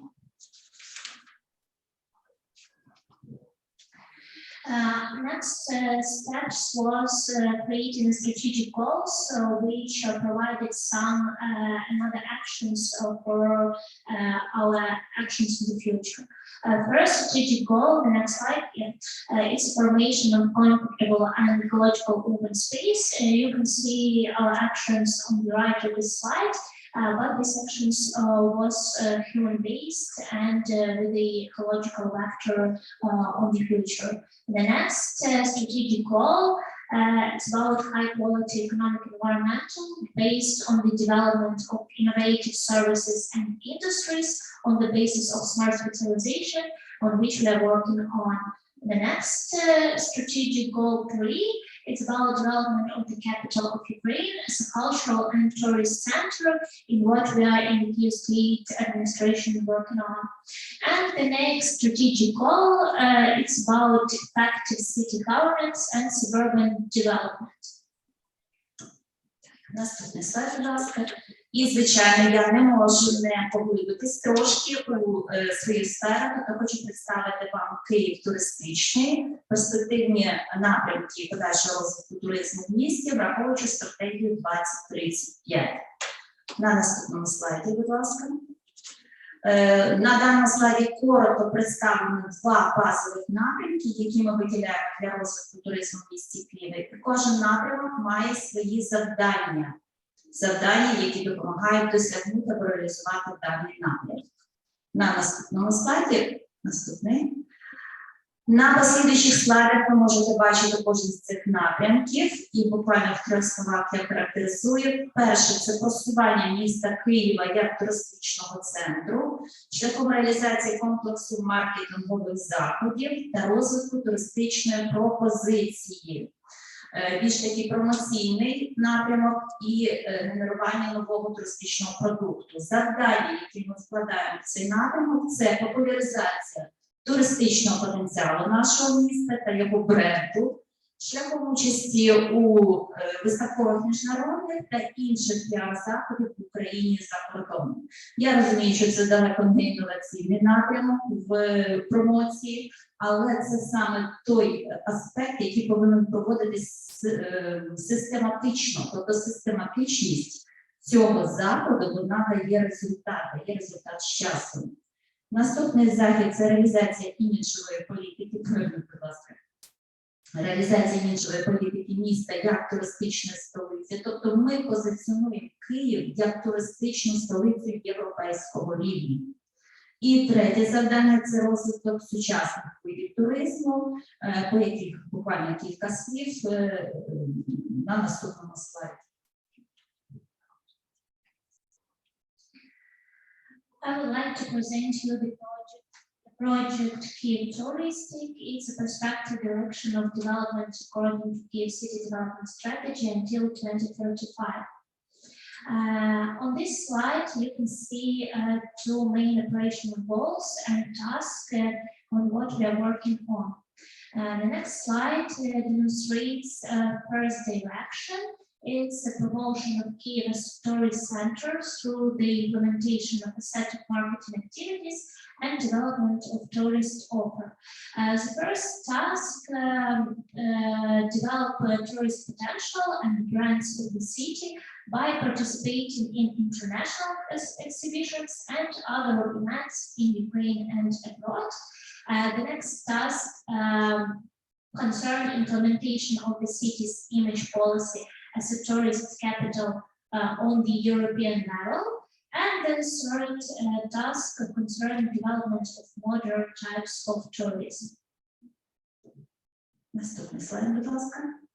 На цьому слайді ви бачите ті види туризму, які визнані для міста Києва як пріоритетні на майбутній період. Хочу зазначити, що вони обирались базуючись на результатах роботи за попередні звітні періоди і на результатах соціологічних досліджень, вони у нас щорічно проводяться, соціологічні дослідження туристів і мешканців міста Києва і за результатами, скажімо, туристичних потоків, тобто які туристичні потоки, з якою метою найбільше біжать місто Київ. На слайді, як бачимо, це бізнес, діловий туризм, медичний туризм, подієвий, гастрономічний, історичний, міський або урбан, спортивний, релігійний і інклюзивний, на якому зараз робимо значний акцент. On this slide, you can see priority types of tourism in Kyiv, which this was based on our previous sociological study, and it includes business tourism, medical tourism, event tourism, gastro-tourism, historical and other types that you can see on this slide. Наступний слайд, будь ласка. Ще один. Так. Напрямок другий, на якому я хотіла звернути увагу, це вже удосконалення комунікаційного простору та туристичної інфраструктури із застосуванням елементів цифровізації. В цьому напрямку ми виділяємо три основні задачі. Перше – це створення мережі сучасних туристично-інформаційних центрів у смарт-форматі, тобто з використанням, з встановленням сенсорних туристично-інформаційних центрів в локаціях найбільш відвідуваних туристами. Друге завдання – це формування інклюзивного туристичного середовища в місті Києві. І третє завдання – це підвищення якості сервісу обслуговування туристів та діджиталізація туризму. Second direction regards improvement of communication space and tourist infrastructure with use of digitalization elements. It consists of three tasks, which you can see on this slide. Дякую. На жаль, немає, поверніть, будь ласка, ще попередній слайд. На жаль, немає часу розказати про всі наші досягнення, всі наші інновації в сфері, але вся інформація щодо діяльності управління і розвитку туризму в місті Києві є на порталах відкритих даних і в інших інформаційних джерелах. Лише два слова хочу зупинитись на нашому пілотному проєкті. Проєкт називається «Академія гостинності в місті Києві». Він дуже зацікавив молодь, дуже зацікавив мешканців міста Києва. Проєкт започаткований в поточному році, 2021-му. І він стосується підготовки добровільних помічників в сфері туризму міста Києва. Основною метою нашого проєкту було підвищення стандартів гостинності та туристичної привабливості нашого міста. І реальна можливість залучити громадськість киян до здійснення цього процесу. В проєкті приймали участь кияни 16+, тобто достатньо широка категорія без обмеження вікового фактично. І завдяки проєкту ми змогли підготувати гостинних, доброзичливих господарів міста, які вміють професійно представити гостям туристичний потенціал свого міста. Окрім цього, надати будь-яку домедичну, інформаційні послуги надати та іншу будь-яку допомогу, яка знадобиться гостю міста під час перебування безпосередньо в нашій столиці. It's so pity that our time is so limited and I do not have enough time to present you all the project which is very important and interesting, but I would like to present you one of our projects. It's a hospitality academy in Kyiv, which was launched in 2021.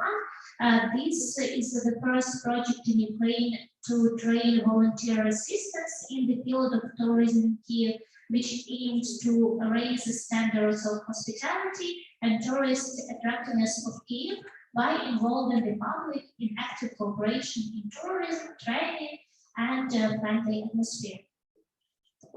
Хочу ще додати, що цього року було випущено лише 34 випускники, тобто сертифіковано 34 помічники, але це для нас вже був важливий крок і апробація нашого пілотного проєкту, який ми хочемо продовжити в наступні роки. І чим більше киян ми охопимо своїм проєктом, тобто сама висока мета, та ідея в чому, чим більше киян охопимо цим проєктом, тим гостиннішим стане місто. Тобто наша задача винайти той ген гостинності серед киян, мешканців міста, для того, щоб вони могли гостинно приймати туристів. In this year, according to the results of the training, 34 participants of this project were certified, which is planned to be continued in the next planning period. І на завершення підсумовуючи, хочу сказати, що застосування саме смарт-підходу і використання його інструментів при створенні нової стратегії розвитку міста Києва, ми вважаємо це вагомий крок в напрямку євроінтеграції і підвищення конкурентоспроможності столиці України. Дякую. So, as a conclusion, all these actions of smart specialization is a step to euro integration in our mind and increasing competitiveness of the Kyiv region and Kyiv city. Thank you a lot. Welcome to Kyiv. Can we ask the questions for now? We are coming back again, and believe that right now we will see the whole screen and all the guests and participants of our conference, because right now I can see only the shared screen.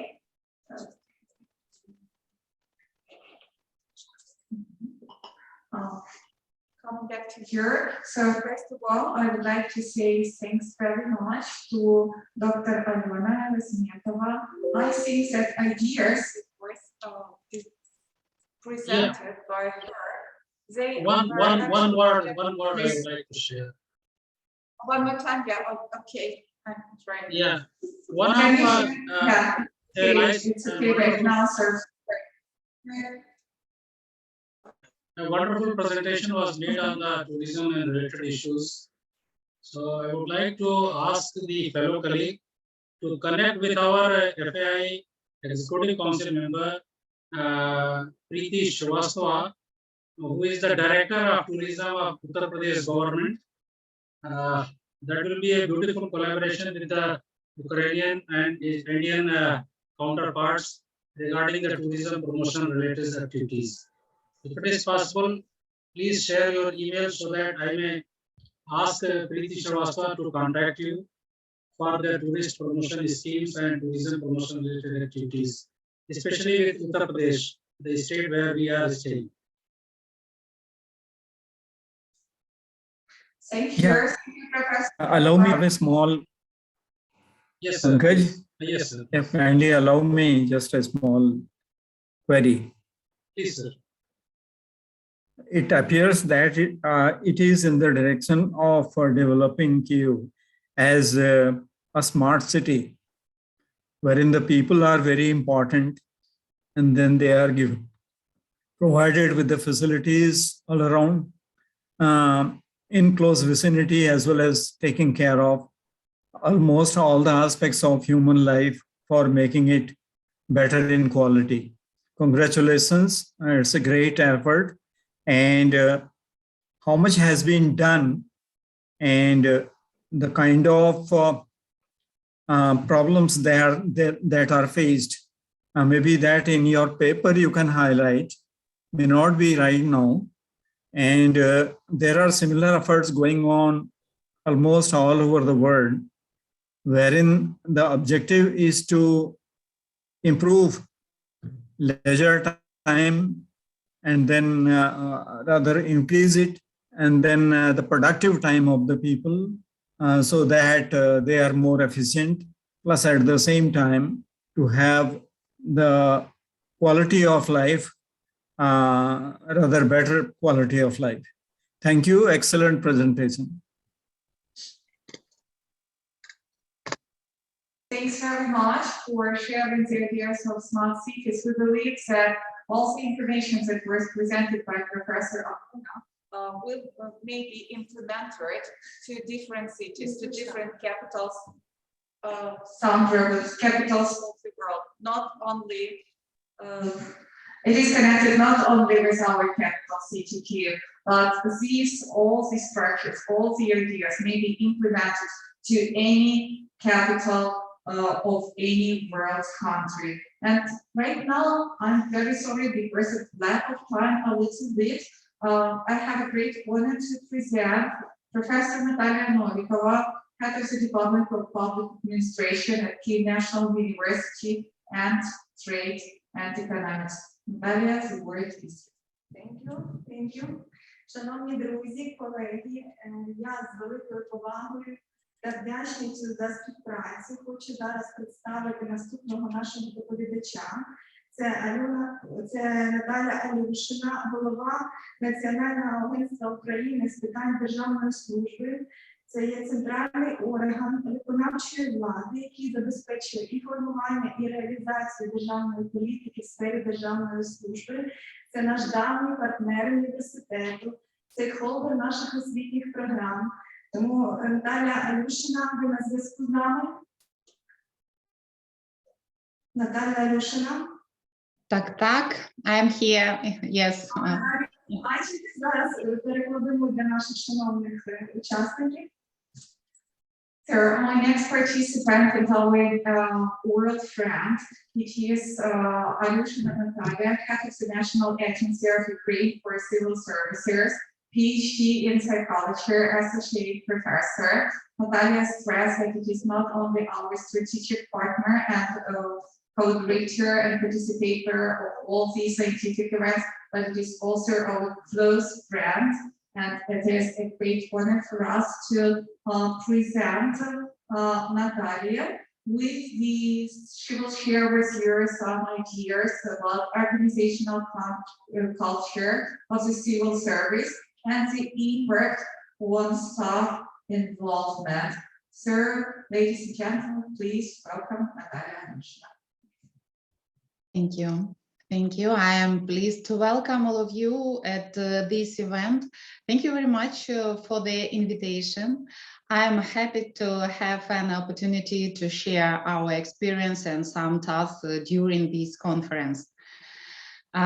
Я вітаю всіх, дорогі наші колеги, і щиро вам всім дякую за запрошення і, звісно, можливість поділитися, власне, нашим досвідом, з деякими думками на сьогоднішньому заході.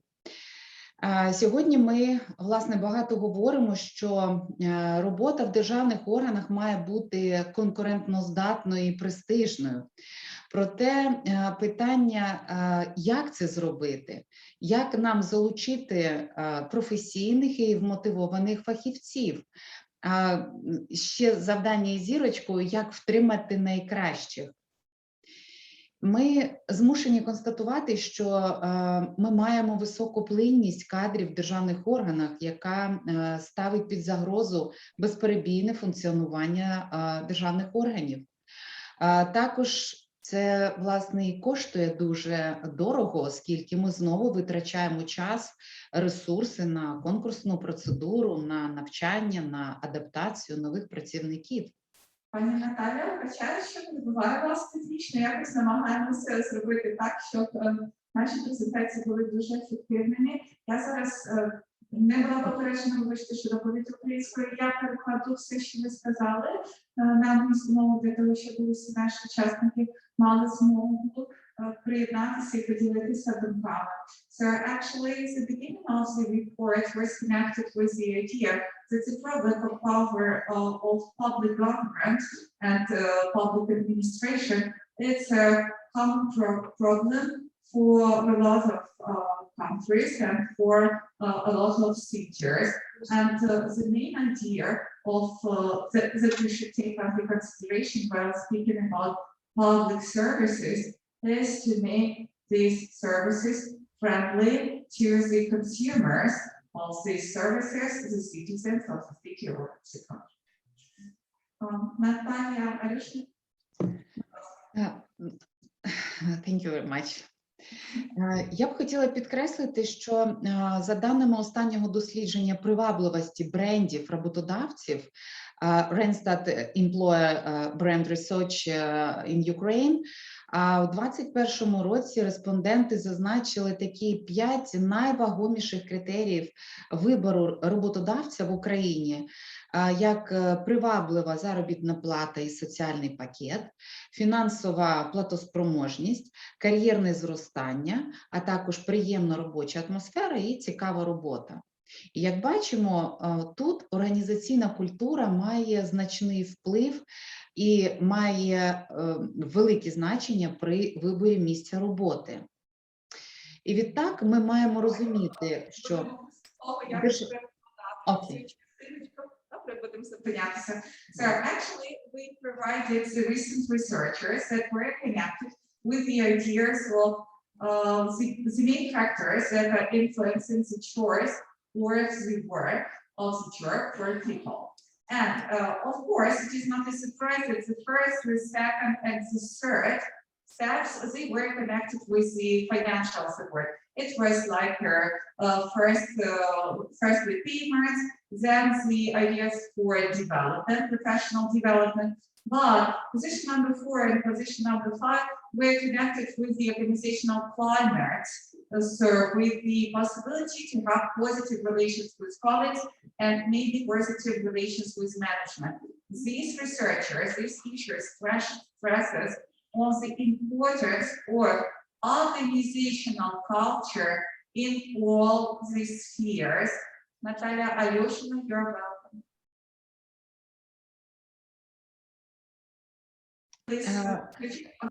Так, да. Я ж не хочу заважати, тому дякую. І тут ми як бачимо, якою вагомою є роль організаційної культури. Вона має значний вплив і має велике значення при здійсненні вибору роботодавця чи місця роботи. І тут розуміємо, що державна служба має запропонувати відповідний соціальний пакет і умови, які можуть зрівноважити, буду відвертою, заробітні плати на рівні регіонів і на рівні рядових позицій. І якщо говорити про професійний розвиток, то звісно, що він має бути найкращим. Якщо говорити про роботу, то в ній має бути сенс і, звісно, моральне задоволення. А якщо ми говоримо про культуру, то вона має бути сприятливою, доброзичливою, вона просто має бути.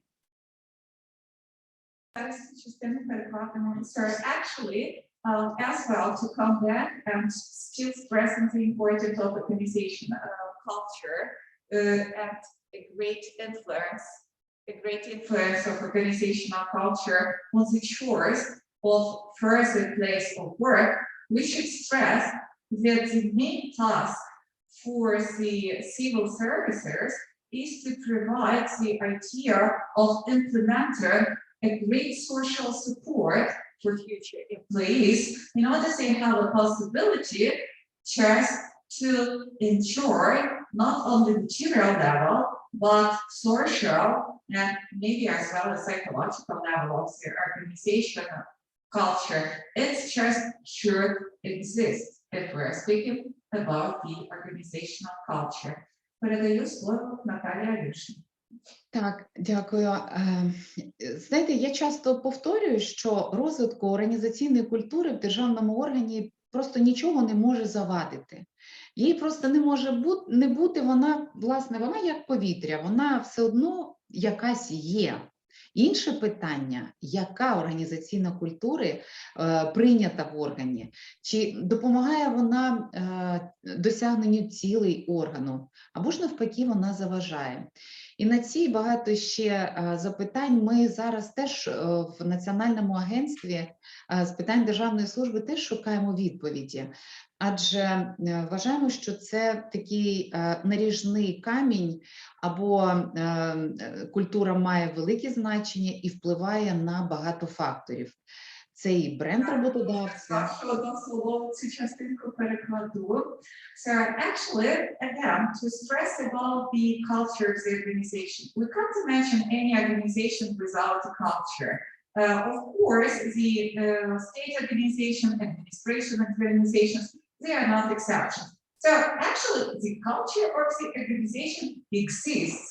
and the organization. But the second question is what type of culture exists in this organization. On the one hand, the culture may do the best and provide all the classes for the further development. On the other hand, unfortunately, when we see lack of culture or so-called maybe minus culture or culture that destroys the attempt of all the organization to move further. So in our national agency, every time, and that is the most important and the most vital recent questions that we are trying to find the answer to. Наталя Люшина, будь ласка. Так, дякую. Власне, я буду прискорюватися і окреслюю лише основні акценти розставлю. Власне, цьогоріч в Україні, а саме в серпні місяці, уряд підтвердив важливість реформи державного управління. Урядом було схвалено нову стратегію реформи держуправління до 2025 року. І, власне, питання культури, питання бренду держави як роботодавця, питання залучення персоналу на посади державної служби є пріоритетним. І, як бачите, для нашої країни культура державної служби – це питання стратегічного масштабу. Дякую. Sir, I will try to do the point because we have lack of time, but the most important information is that in our country, we have provided the reformation of public administration service. We have the plan of reformation until 2025.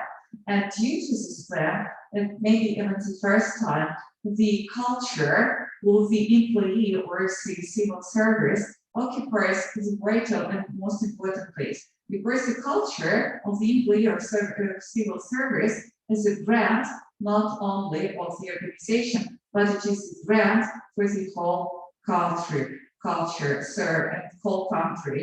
That is why the inner organization, the behavior of the civil employee services is very important for us. Natalia Alyosina. Окей. І дуже коротко ще для того, щоб вибудувати стратегію і сформувати ціннісну пропозицію державної служби, ми вже не один рік досліджуємо питання культури на державній службі. Ми проводимо щорічно опитування, і в 2020 році до опитування у нас долучилося близько 33 тисяч державних службовців із різних куточків України. І в рамках теми нашої дискусійної панелі я хочу кілька показників зараз озвучити. Some words of translation for me, sir. Actually, you understand that on the model step of the development of the society, we can speak about some changes, we can speak about innovations only on the scientific level. And scientific level is every time the level of research. With our team, we provided a lot of researchers starting from year 2020, and we are proud to say that 33,000 people, civil service employees, were involved in these researchers, with the results of which I am ready to make you familiarized. Наталя Люшина, будь ласка. Окей. Хотіла б сказати, що переважна більшість – це 56, майже 57% опитаних віднесла культуру державного органу, в якому вони працюють, до такої, що сприяє професійному розвитку та досягненню результатів. Водночас, досі деяка частка службовців, це 15,5%, вважає, що корпоративна культура їх державних органів якраз призводить до частих конфліктів. Тож це для нас поле, так би мовити, для подальшого вдосконалення. Кілька слів про найвищий рівень відповідальності в формуванні організаційної культури опитані покладають на керівника державного органу. Це майже 76%. На себе особисто це майже 75%.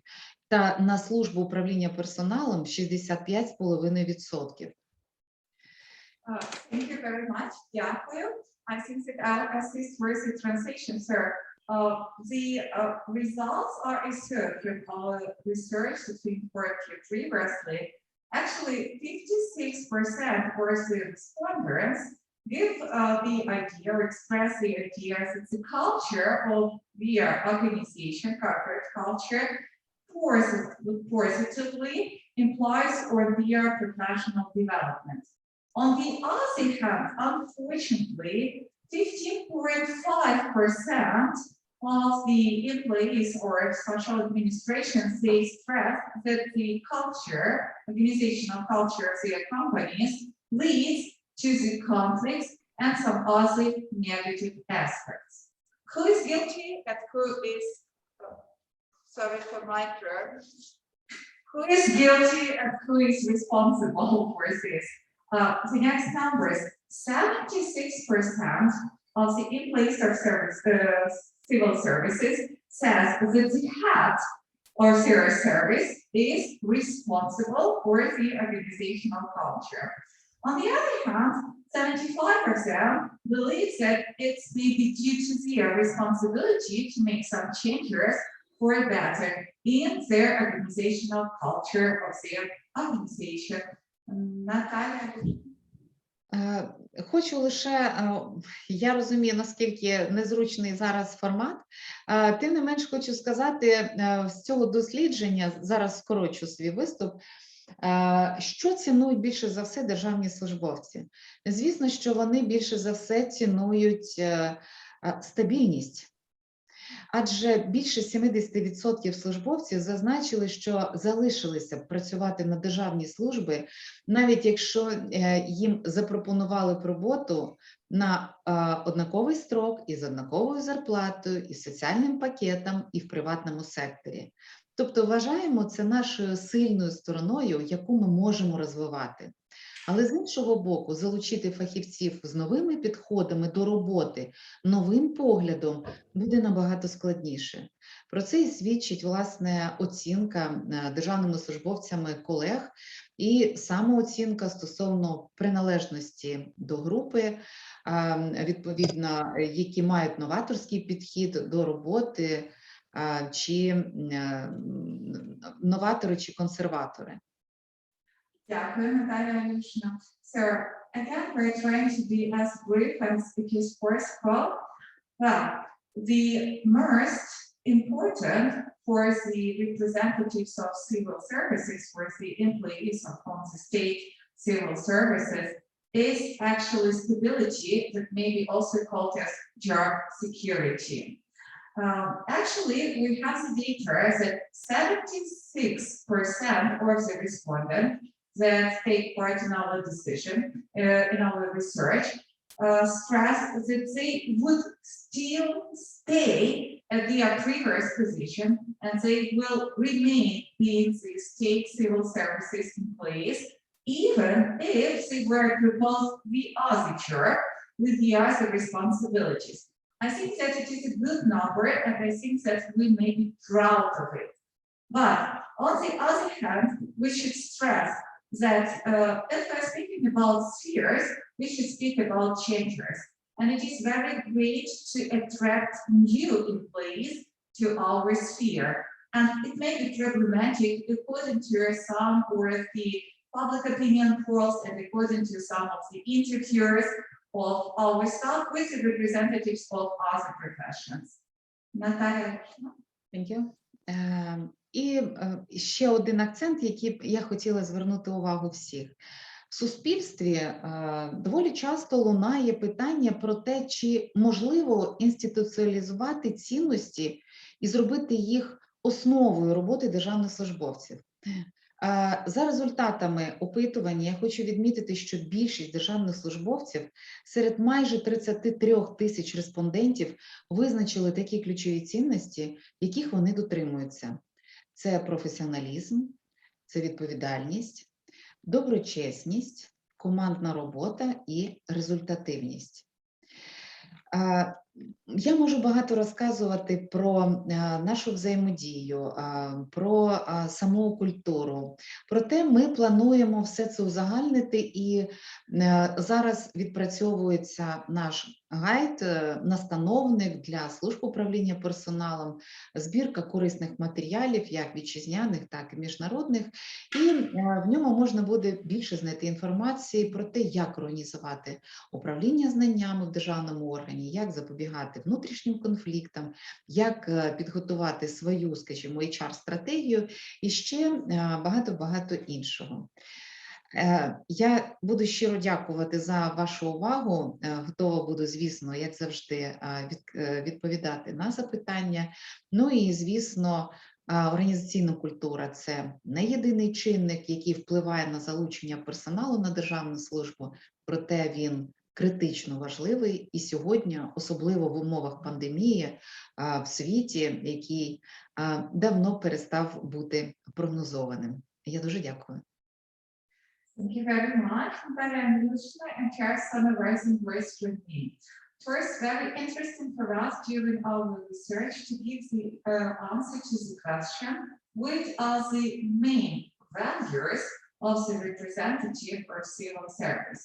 As well as value, it's a leading or key motivating factor for any person. We are proud to say that we may stress out 5 of the most important qualities according to our research that we found while having interviews with 33,000 people. So value number 1, the first one, professionalism. Value number 2, responsibility. Value number 3, the work in team. Value number 4, it is an ability to act truthfully, transparently, and in addition to all the laws. And value number 5, of course, it is a great resultativity or great results of work. I should stress that I could speak a lot about all the tips, all the prospects, all the researchers, all the ideas that we have about development of the culture in the organization. Sorry for this. I should say that we have really a lot of results of our researchers. We have a lot of issues, we have a lot of tips to share, not only with Ukrainian, but with all the international guests. And we are planning to publish a guide, and we believe that we can very soon share this information with all of you. Special thanks from Natalia Alyushina to every participant, and special thanks to Natalia. And as well as always, Natalia is open to questions, answers, and participating. Thanks very much. Thank you very much. Thank you. Дякую, шановна пані Наталія, за вашу ґрунтовну, цікаву доповідь. Я знаю, що дослідження взагалі, мабуть, безмежне. І взагалі наша співпраця, вона кожен рік вона сприяє тому, що наші освітні програми, вони вдосконалюються. І для нас дуже цінна і важлива така співпраця. Тому ми вам дуже вдячні, завжди раді бачити у нас. І сподіваємося на подальше. Шановні колеги, можливо, є запитання. Maybe you have questions to Natalia. Or maybe we can make, like, listen to all the presenters and then give a volunteer to answer to the questions. So it seems to me that it is high time for us. Дякую. Шановні колеги, я з великим задоволенням передаю слово професору кафедри публічного управління та адміністрування Юлії Головні для подальшого проведення нашої конференції. I give a word to the professor of the Department or Public Administration of Kyiv National University of Trade and Economics, Yulia Головня, to move on our conference. Yulia? Вітаю, шановні колеги. Я хочу запропонувати вашій увазі Спільне дослідження науковців Київського національного торговельно-економічного університету, яке було здійснено під керівництвом ректора нашого університету, професора Анатолія Мазаракі, спільно з професором кафедри менеджменту Галиною П'ятницькою та кандидатом наук з державного управління доцентом Катериною Кондратюрою на тему взаємодія уряду з громадянським суспільством та бізнесом в контексті цифровізації, міжкультурні аспекти. Прошу. I'm happy to give a word to Katerina Kondratyura. She will present the result of the research that was conducted at our university together with Rector of our University, Anatoly Antonovich Mazaraki. And the title of the research is Government Communication with Civil Society and Business in the Context of Digitalization, Cross-Cultural Aspects. So, Katerina, you're welcome. Good day for everyone. First of all, I would like to congratulate all the participants of the conference and wish them an interesting scientific discussion. I'm proud to have the honor to present at this international conference the result of research by a team of science from the Kyiv National University of Trade and Economics. Together with Professor Mazaraki and Pyatnitskaya, I research problematic aspects of the development of communication between government and civil society and business. Often only the productivity interaction of two or more people or organization can achieve the desired results, for example, to ensure economic growth, or solve an urgent social problem. In order for joint activities to be effective, a quality communication system must be established. It should not be forgotten that the cultural profiles of people, even in the same country, may differ, though their perception of one communication message and the way it's transmitted may be different in different countries. The development of digital communication channels allows larger volume of digital contact to cross cultural quite freely and quickly both regional bodies within a particular country and far beyond. The purpose of our research is to develop a methodological approach for quantitative and qualitative assessment of the preconditions for the development of digital communications and a model, the implementation of which will help increase the productivity of communications between government and civil society and business. In our scientific research, we use scientific material and we use a lot of methods for decision.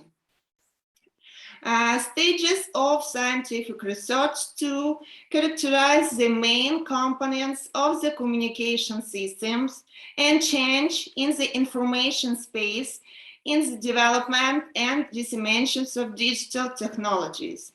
To test the following two hypotheses. First hypothesis, there is a strong close link between the penetration of the internet in the country and the development of government. To build cross-cultural profiles of a sample of European countries. To access the technical and social precondition for the development of digital communication between the government, civil society, and business in European countries. And next hypothesis, where we tested it's improving the development of government has a positive impact on the effectiveness of government as a whole.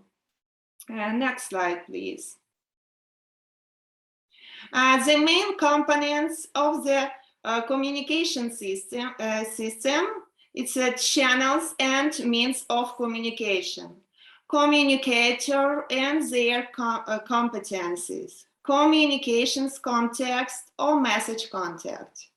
The results of establishing a proper system of communication between the authorities, civil society, and business to ensure social economic development is the formation of such an information space in which citizens of the country, as well as non-residents who conduct business on its territory, should know about the activities of the authorities, and the governments provide information in a timely and complete manner, adhering to certain principles.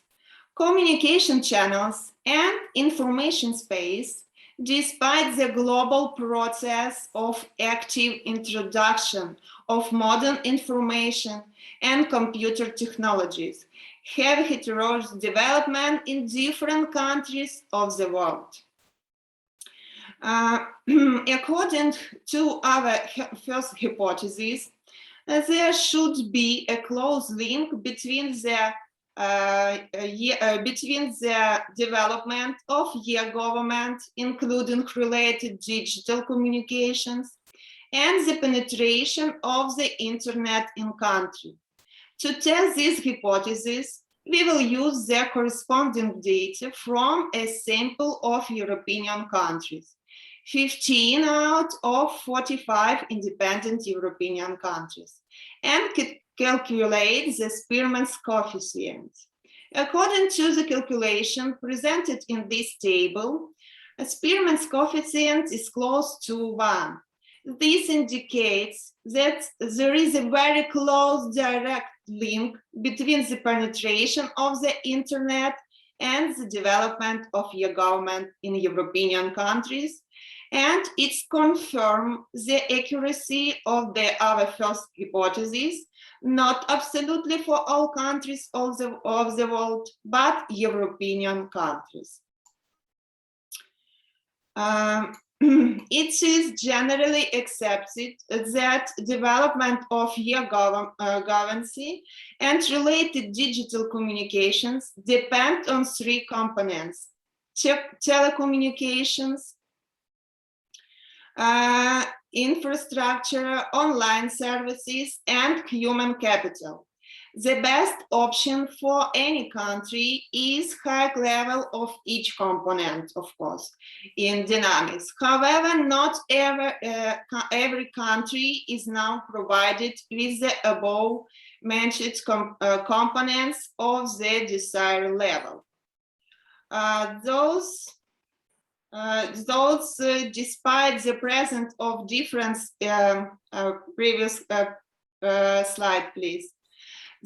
Despite their presence of difference in the cultural profiles of the study countries in this figure, they have formed the same model in the system of implementing the digital transformation policy related to the development of e-governance.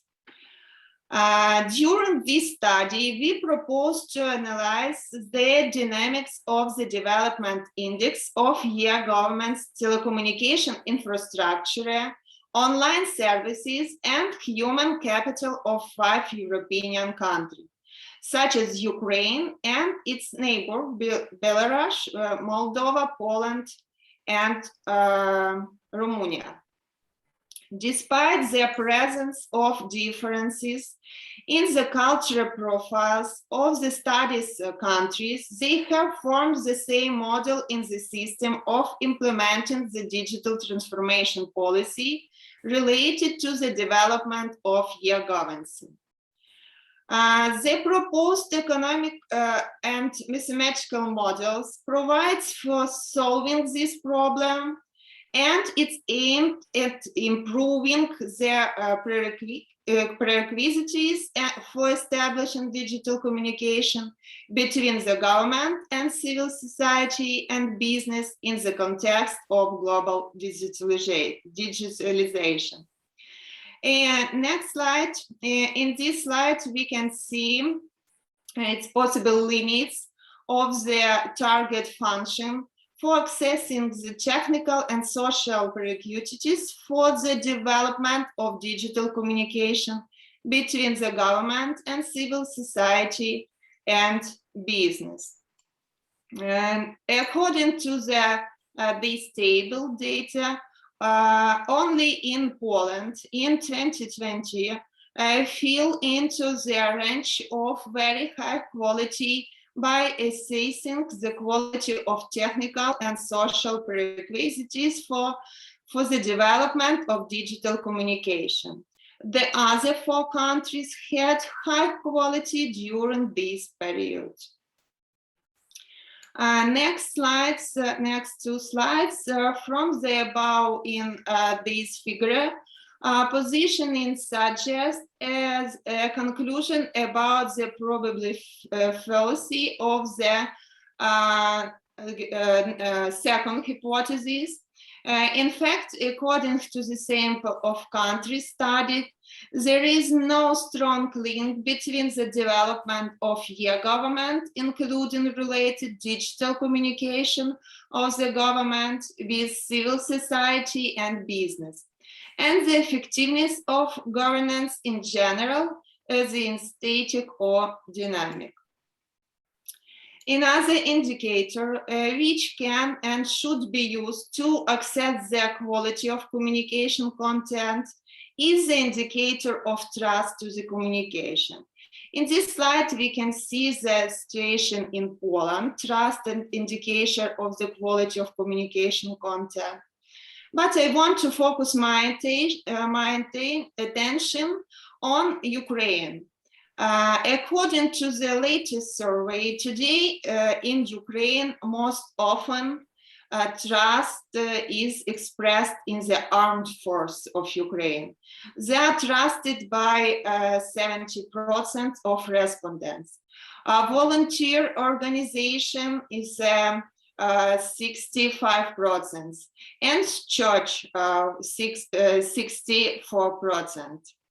Data that is represented in this diagram indicate a fairly high general distrust of state institutions in Ukraine, which slows down the process of communication between civil society and the authorities and negatively affects the quality of their communication content. Taking into account all the above, we believe that to increase confidence, next slide please, in the authorities and level of quality of communications content, it is necessary to focus on increasing the level of involvement of civil society and business in the process of communication and interaction with the authorities.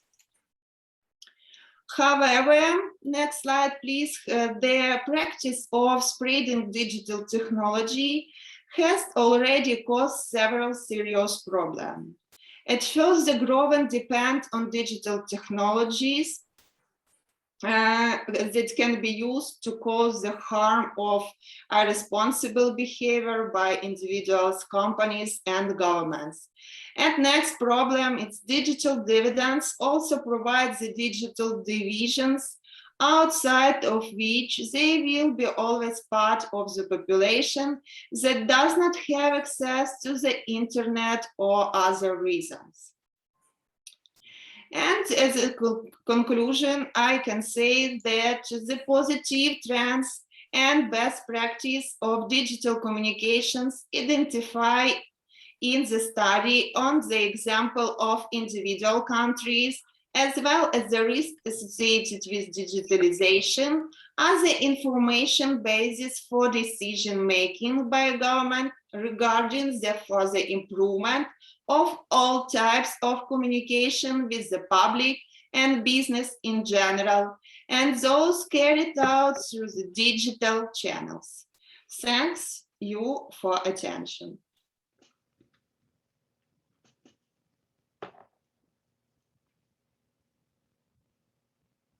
Thanks. Yeah, very good presentation. Thank you very much. Чи можна задати питання? Yes. Yeah, Yes, you have yes. brought out very clearly as to how it would be more effective for government to communicate with general masses and thereby take policy decisions. Yeah. Professor Zinaida, you would like to ask questions. Professor Zinaida хоче питання задати. Будь ласка, професор Зінаїда.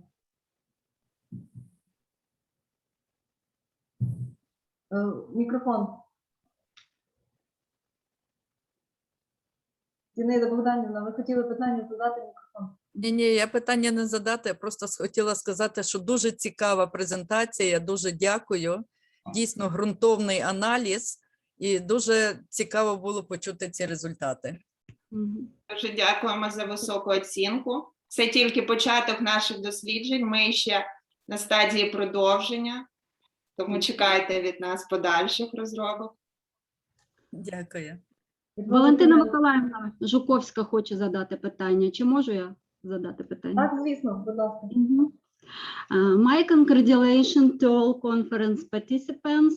I'm Professor Valentina Zhukovska from Kyiv National University Trade Economics. Katerina, thank you for a very interesting presentation. In my opinion, the model developed by your research team will be useful for both scientists and practitioners. However, I want to ask you the following questions.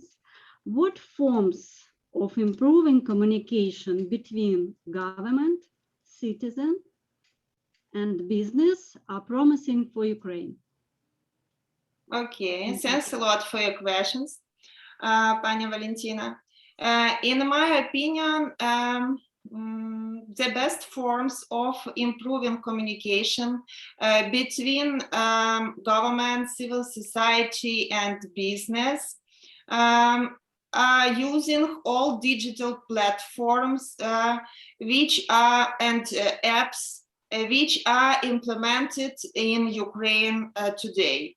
I mean, it's our platform in Ukraine, it's a digital platform, DIA, and as a part of this platform, it's DIA Business, for example, DIA Baby. It's help our businessmen to contact with the governments without the different problems and use the easy method to solve some problems and open, for example, open their own business or another. And for example, next apps, it's a Dia Baby. It's help to open some documents for a mother which cannot do it at first time after the pregnancy because they have a little baby, and these apps helps these younger moms to solve their problems. And yesterday I read an interview of our head department of Ministry of Digital transformation, Mr. Federer, and he said that next year internet share in the all Ukrainian territory, because today we have some problems with it, because, for example, some village don't have the connection, and our government helps them to use all these platforms, and I think that it's a big progress in the digital sphere and in digital communication between the authority and citizen and business in Ukraine. Thanks a lot. Thank you.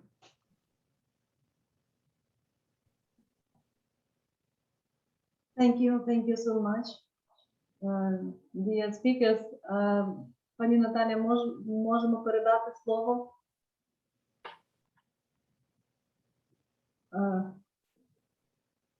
Так, наступному мабуть доповідачу, так? Yeah.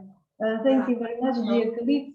Let me, on behalf of Yulia Drozdova, to transfer the word to Dr. Devika Agarwal as a moderator for the next session, technical session. Please, Dr. Thank you, Devika. Professor Nina. Thank you, Professor Nina, and thank you, Dr. Yulia Drozdova, for moderating the sessions. Both the speakers gave us very mesmerizing and very informative sessions. And our next resource person needs no introduction. He is the president of FATER Academy of India, FAI, and he's also the vice chancellor or former vice chancellor of GB Pant University of Agriculture and Technology, Pantnagar, Uttarakhand. Our own professor, Dr. Biren Singh Bisht. He will be delivering his lecture on the title of Rural Local Bodies, RLBs for Self-Governance at Micro Level, review of Indian experiences. And for this session, our chairperson will be Professor Nina, who is the Vice President of FAI and the Department of Finance and Banking. I would like to invite Professor Biss to take over the session. Thank you, Dr. Devika, for introduction and for presentation. Dear colleagues, actually, let me invite to give a report the very respectful, deeply intelligent and smart, eminent and outstanding personality, person who motivates and inspires. It's the president of FAI, FATER Academy of India, former vice chancellor, GB Pant University of Agriculture and Technology, Pantnagar, Uttarakhand, Professor Dr. Biren Singh Bisht, with the title of his presentation, Local Bodies for Self-Governance at Macro Level, a review of Indian experience. As far as I know, Professor Bisht is a deeply mathematician. He loves very much models and he loves very much mathematics. So the word is yours, dear Dr. Bisht. Thank you very much. Also for great introduction. Thank you, Devika.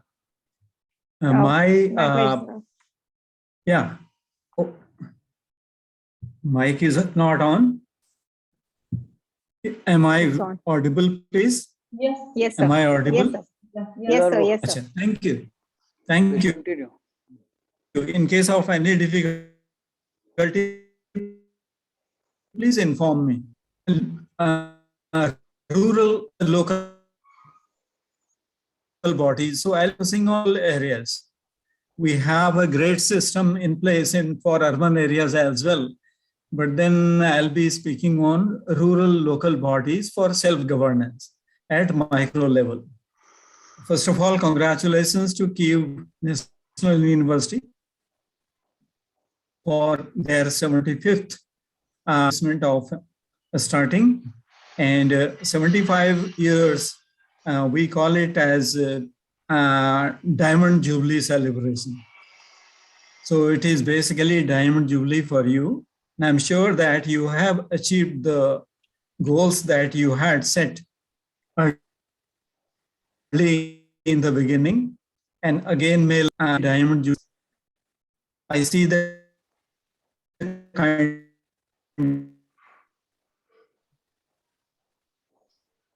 of intellect available in your institute.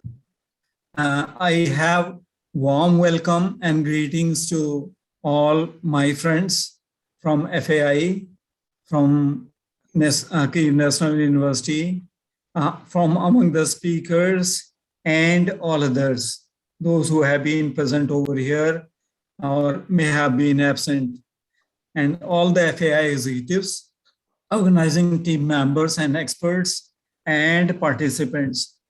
Friends, I'll be dealing with the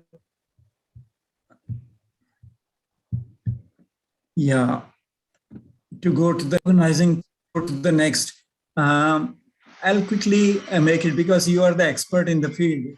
You need not to be told about the nitty-gritties of the things, but then the three pillars of, I think, any democratic country, these are legislative, executive, and judiciary. And we have a system of Panchayati Raj, right from the very beginning. Share the slides, sir. Is it not available? No, sir. Please click the share. Please click the presentation. Dr. Rajkrishna, can you help me? Saurabh? Sir, just click the file. Just click the file because you have not clicked the file. Is it okay? No, not yet. Please click the file. No. Let Maybe you Rajkrishna, can you? sent it to somebody. Maybe you Raj, sent it to somebody and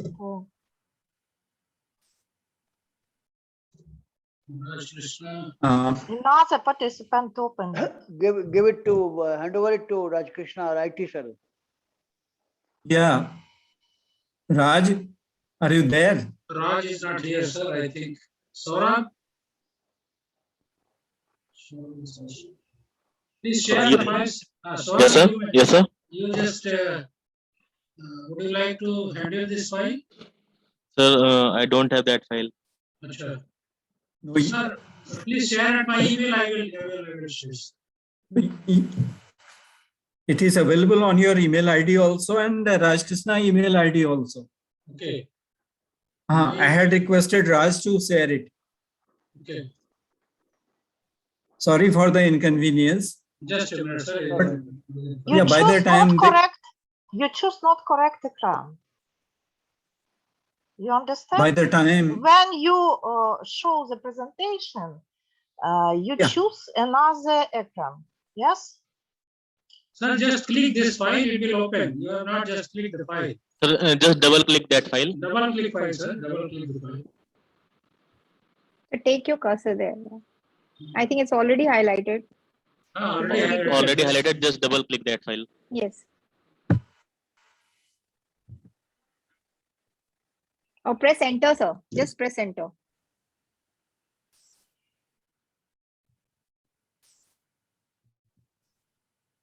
is it coming now? First open your presentation in PowerPoint and then check it.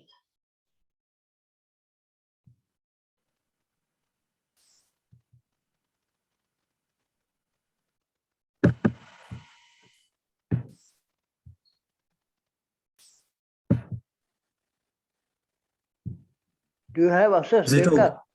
Yeah, Yeah, it's coming now. yeah. Yes, Is it okay now? Yeah, okay, sir. Yes, sir.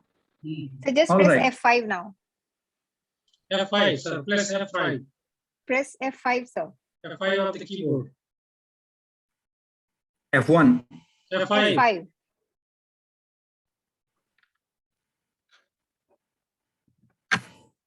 Yes. Is it okay? Yes, everything okay. Sir, it is not possible. Then you click the slideshow. Click the slideshow, sir. Sir, the icon below you can see 68%. So on the left icon, just click that. Yes, yes, sir. Click that. Yes, sir. Yes, sir. Is it okay now? Okay, sir. Right, sir. Okay, I'll skip few slides which are maybe No, that please repetitive. continue. Please continue. Thankful to and welcome to our guests also, and then all organizers, the experts, and then those who will be presenting the papers. I have listed over here some names I might have been missing, so excuse me for that. I'll go to the three principles, three basic principles of any polity in democratic system: legislative, executive, and judiciary. Now, Panchayati Raj system has been adopted in India since very long. And the Panchayat means 5 people put together. So whenever 5 people, they together and then accepted by the organization or accepted by the state, and they put together any idea or they put together any plan or anything else, it is accepted and then it is called panchayat. And based on this, the governing system in local areas, rural areas, is called panchayats. And I'll not be talking about municipal corporations and urban areas. Urban areas basically in India are defined where the population is more than 5,000. Population density is 400 per square kilometer or more, and minimum 75% males population are working in non-agricultural activities. Rest all the areas, they are called as rural areas. Yeah, the union government, and then we have state governments, and we have local governments afterwards at the district level also, and at block level, and then at village level. And left side you can see we have district panchayat, and then block panchayat and gram panchayat. I'll slowly explain these. You need not to worry about that. So we have a 3-tier system of Panchayati Raj basically. At the district level, it is called Jila Parisad. It is composed of all the representatives of Anchalik Panchayats at block level, plus MLAs and MPs. That means members of Legislative Assembly as well as member of Parliament. This is headed by the district magistrate. And then down below we see Gaon Panchayat or Village Panchayat. These Panchayat are composed of the Gram Sabha, whereas a Gram Sabha may be all the members of a village at more than 18 years of age. They constitute Gram Sabha if they have a valid voter ID card. So voter ID card is a must in that case. Now 3-tier system is little more explained over here. Those who want to study further, they may like to have a copy of this presentation. It's available, village level, block level, and district level. So how the village level activities are being governed locally, that I will like to highlight. Now, why panchayats? Basically, it is for decentralization of power because country is very big. So only the parliament cannot look after this, or the prime minister. They cannot look after the whole country. The requirements of different places are different. Between urban and rural areas, there is a lot of difference. So it is decentralization so that people can decide on their own as to what kind of developmental projects they may like to have. To implement democracy at grassroots level, teaching people the democratic values is also very essential. So that way, right from the grassroots level, village level, the people get trained and taught about it. So it is very old system basically, and it is available, the references are available in Dharma Shastra. Artha Shastra means economics, and then Buddhist texts for a very long time, about 3,000 years ago. And Mahatma Gandhi promoted Panchayati Raj. All of us know about Mahatma Gandhi. He was strong supporter of Panchayati Raj and local self-government. Then we had Lord Ripon over here. He was a very strong supporter of Panchayati Raj and promoted Panchayati Raj institutions during his tenure. Panchayati Raj were mentioned in Article 40 of Indian Constitution also, to begin with, 1950. But then there was no clear definition, and hence in the year 1957, Balwant Rai Mehta Committee was appointed, those who defined the scope of Panchayati Raj very clearly, and then it became almost a kind of system which was accepted all over the country. But then there are large variations from state to state, depending upon the local conditions. Now, this is a view of the village level unit, and they gather together and they plan out as to what kind of projects are required to them, whether a school is required or roads are to be improved or irrigation system has to be improved or the health conditions and health facilities have to be improved, so on and so forth. Then the equivalent part is the government. So government, basically, they will be, say, for example, public works department. They'll be dealing with the construction works of different nature, whichever have been passed in the village unit, panchayats. So salient features are like this: 3-tier system of Panchayati Raj recommended by Balwant Rai Mehta Committee. First Panchayat in Rajasthan State, 1959, a systematically organized Panchayat, became part of Indian Constitution, 1992. And then Jila Parishad at district level, Panchayat Samiti or Mandal Parishad at block level, and then at Gram Panchayat at village level, elected by Gram Sabha. Well, I told you that Gram Sabha basically consists of every citizen which is having more than 18 years of age and then having a valid voter card. So they will be the members. So they basically elect Gram Panchayat. Panchayat means 5 people. 5 people are elected, 5 representatives by them. And then out of these 5, one will be a Sarpanch. Sarpanch means the head of the Panchayat is called the Sarpanch.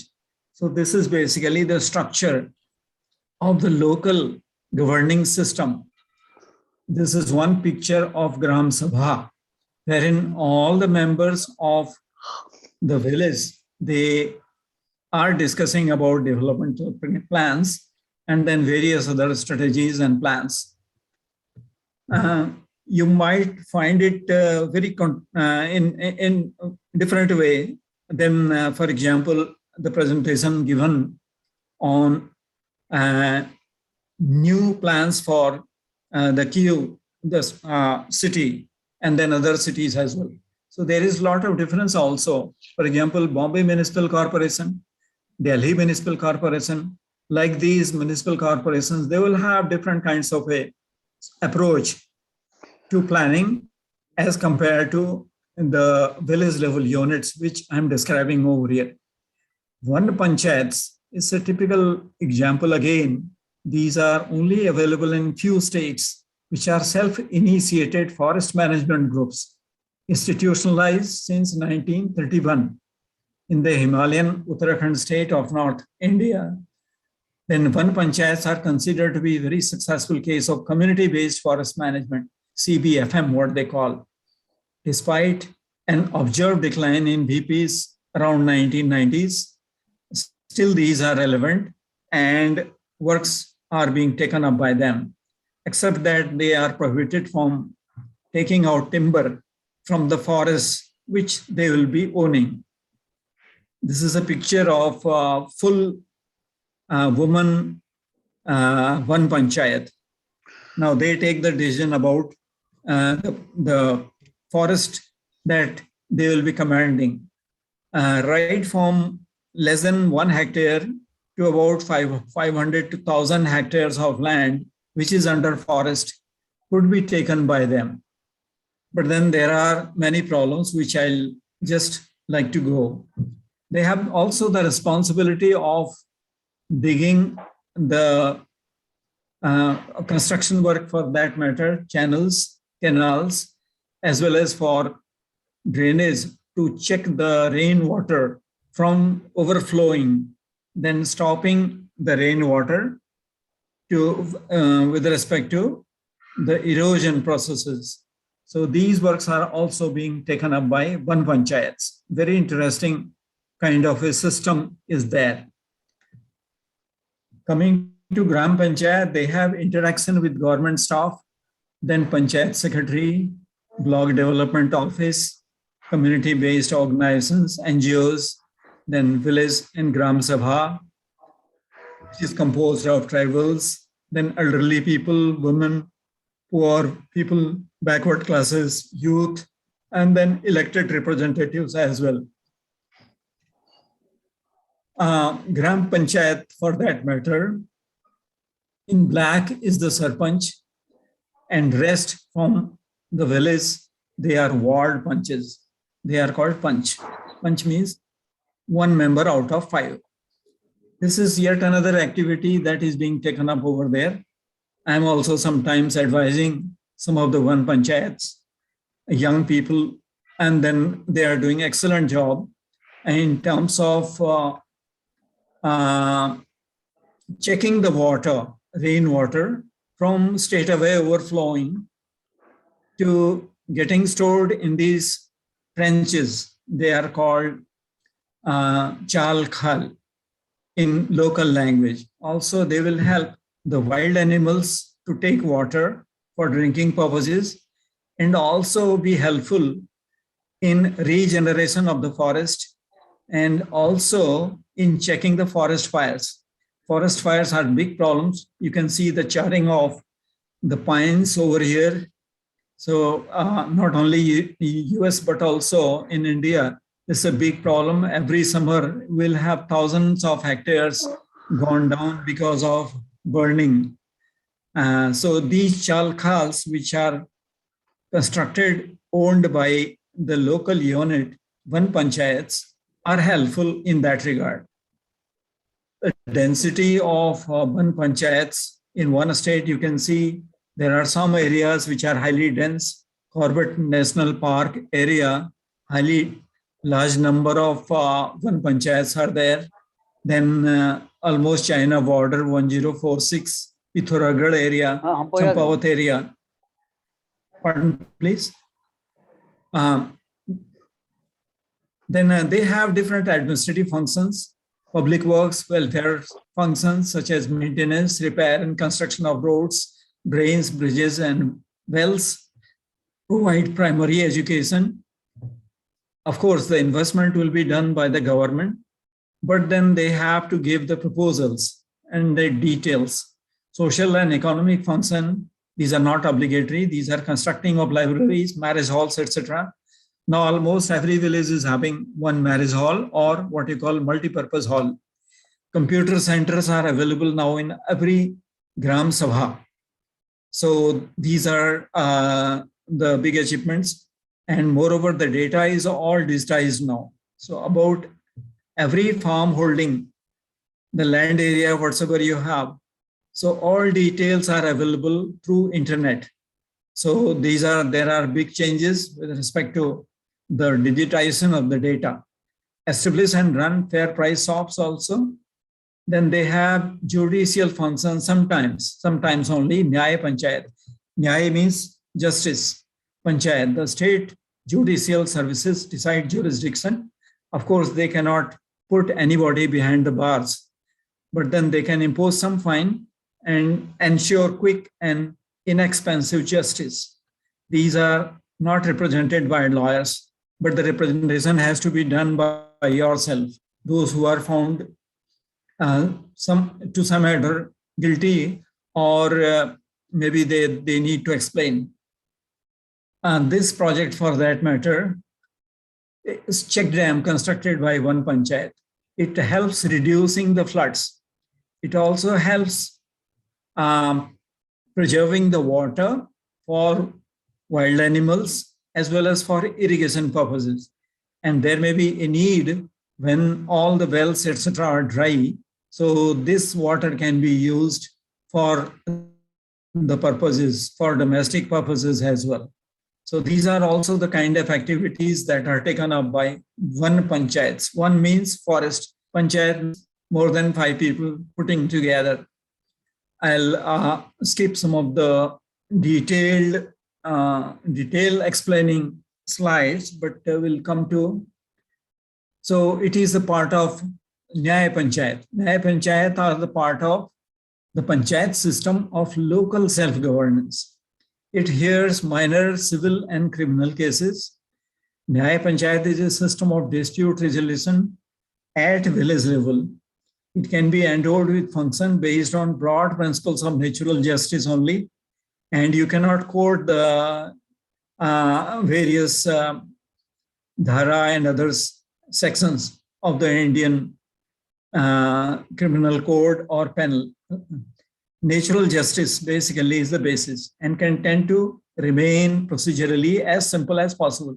Simplicity, no writing work, no kind of affidavits. It is only by word of mouth that they will be calling the person concerned or the parties concerned and deciding then and there. It has powers to impose minor fines, do not have power to send people to jail or take any other action. No other action can, any other action can be taken except minor fines up to 100 rupees. Now, coming to implementation of the programs, I have already dealt it. Now, there are sources of income in green given. The taxes collected locally as on water, place of pilgrimage, temples, and markets. So this is the source of their income. And a fixed grant given by the state government in support to the land revenue and money for works and schemes assigned for parishads. Then donations could also be accepted by them. So it's basically a small amount of money, not big one, but then there are several problems.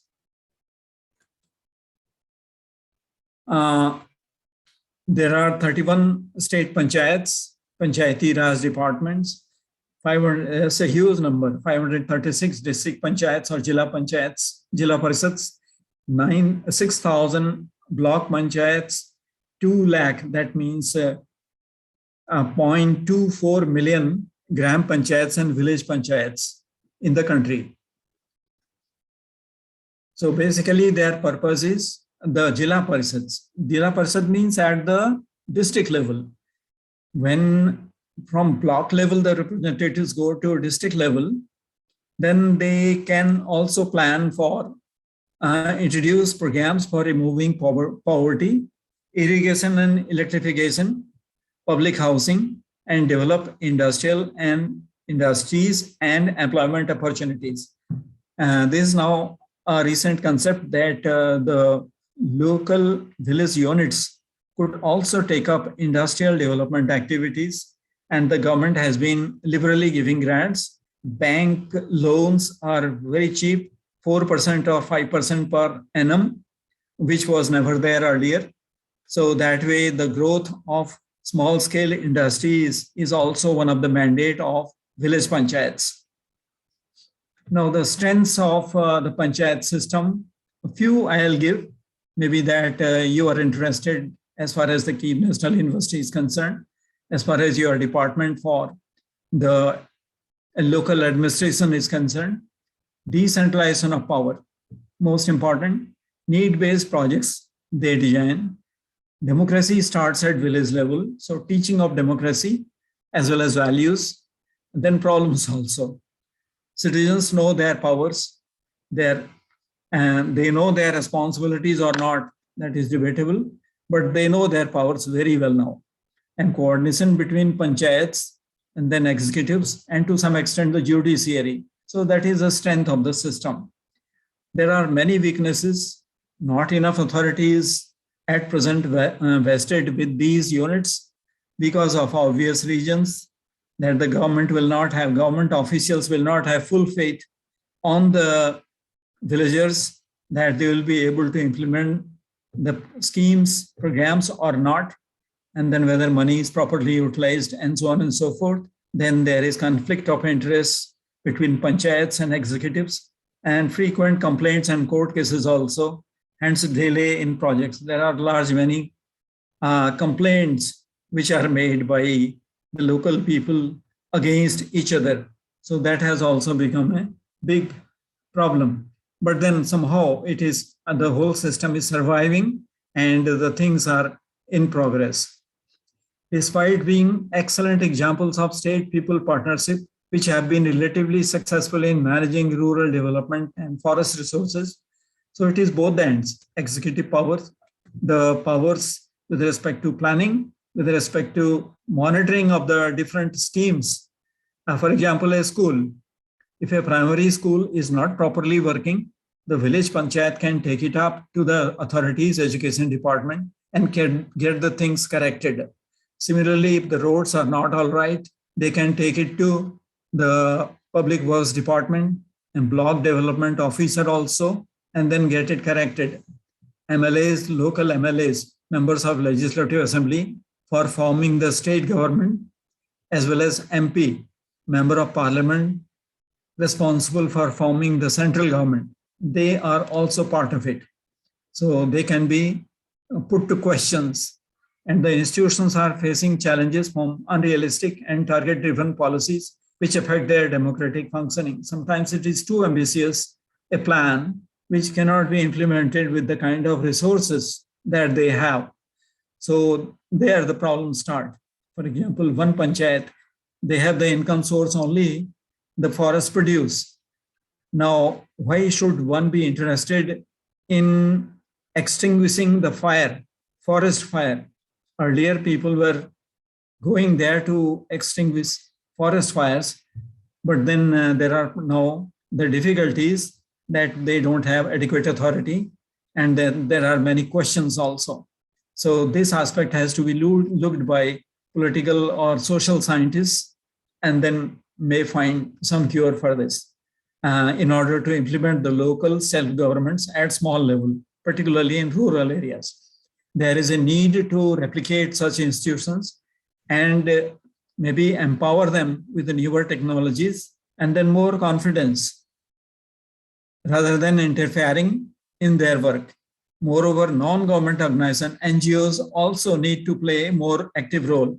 At present, NGOs have been coming up. There are thousands of NGOs on different topics, education, health, and then agriculture, and then animal husbandry, and so on and so forth. There are multiplicity of NGOs which are working, and they need to play a more active role in keeping these institutions alive by bringing communities at the center stage and their decentralized decision making in order to strengthen such systems which are community oriented, institutional, and other anomalies could be removed. My best wishes to all, and I have basically focused it for local self-government, particularly in rural areas. I have not gone into the details of urban area management, which is altogether a different ballgame. But let me tell you that the one panchayats, 50% of them, they have become defunct, not operational because of several reasons. However, the panchayats have been working all right in cooperation, collaboration with the government agencies. They have equivalent of government officials available. It is not that they are the only people working for rural development or developmental activities, women empowerment, and then education, health, etc. But then parallel government departments are there to help them. Government has been giving the grants, but they have also to earn part of their total expenses, whatsoever they make out of their own activities. So with this, I feel it's a big chapter open as far as the researchers are concerned. Social scientists, political scientists, those interested in the kind of government structures and decentralization of the government administration, they may find it very, very interesting. Thank you all. Have a nice day. Thank you for giving me this opportunity. Thank you, dear Professor Virendra Virst, for your presentation. Thank you very much. Dear participants and distinguished guests, maybe some questions or comments to this presentation.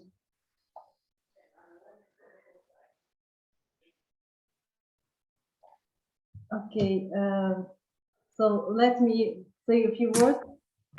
Dear Professor Virendra Virst, Honorable Professor, thank you very much for this very nice presentation and very interesting presentation describing through local bodies in India. Thank you very much for your congratulations and greetings as well to organizers, to all organizers and participants. Thank you very much for very nice, interesting information about administration structure in India, about 3 pillars of Indian policy. You describe peculiarities of Panchayati Raj system of local self-government. Also, system was mentioned in Indian constitution. It was interesting to know more about approaches of forest self-management activities of Panchayat, linkages and functions of Gram Panchayat, strengths and weaknesses of Panchayati Raj system. It was very interesting to know more about this system because it's far different than in Ukrainian. So this information may lead to some scientific Ukrainian research, I think, of Indian peculiarities of local government. Thank you very much for useful and very valuable information. Thank you. Thank you. It was a pleasure for me.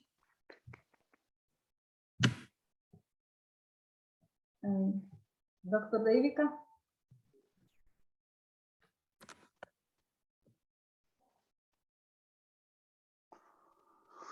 Dr. Devika, unmute your mic. Unmute your mic, please. Switch on microphone. Thank you so much, Honorable Professor Bisht, for giving us the complete knowledge on the three-tier system of Panchayati Raj and the administrative structure of India, as well as giving us an insight into the challenges and the opportunities of one panchayat. And thank you so much, Professor Neena, for chairing the session. Now the session is open for questions. If anyone would like to ask certain questions, it's open.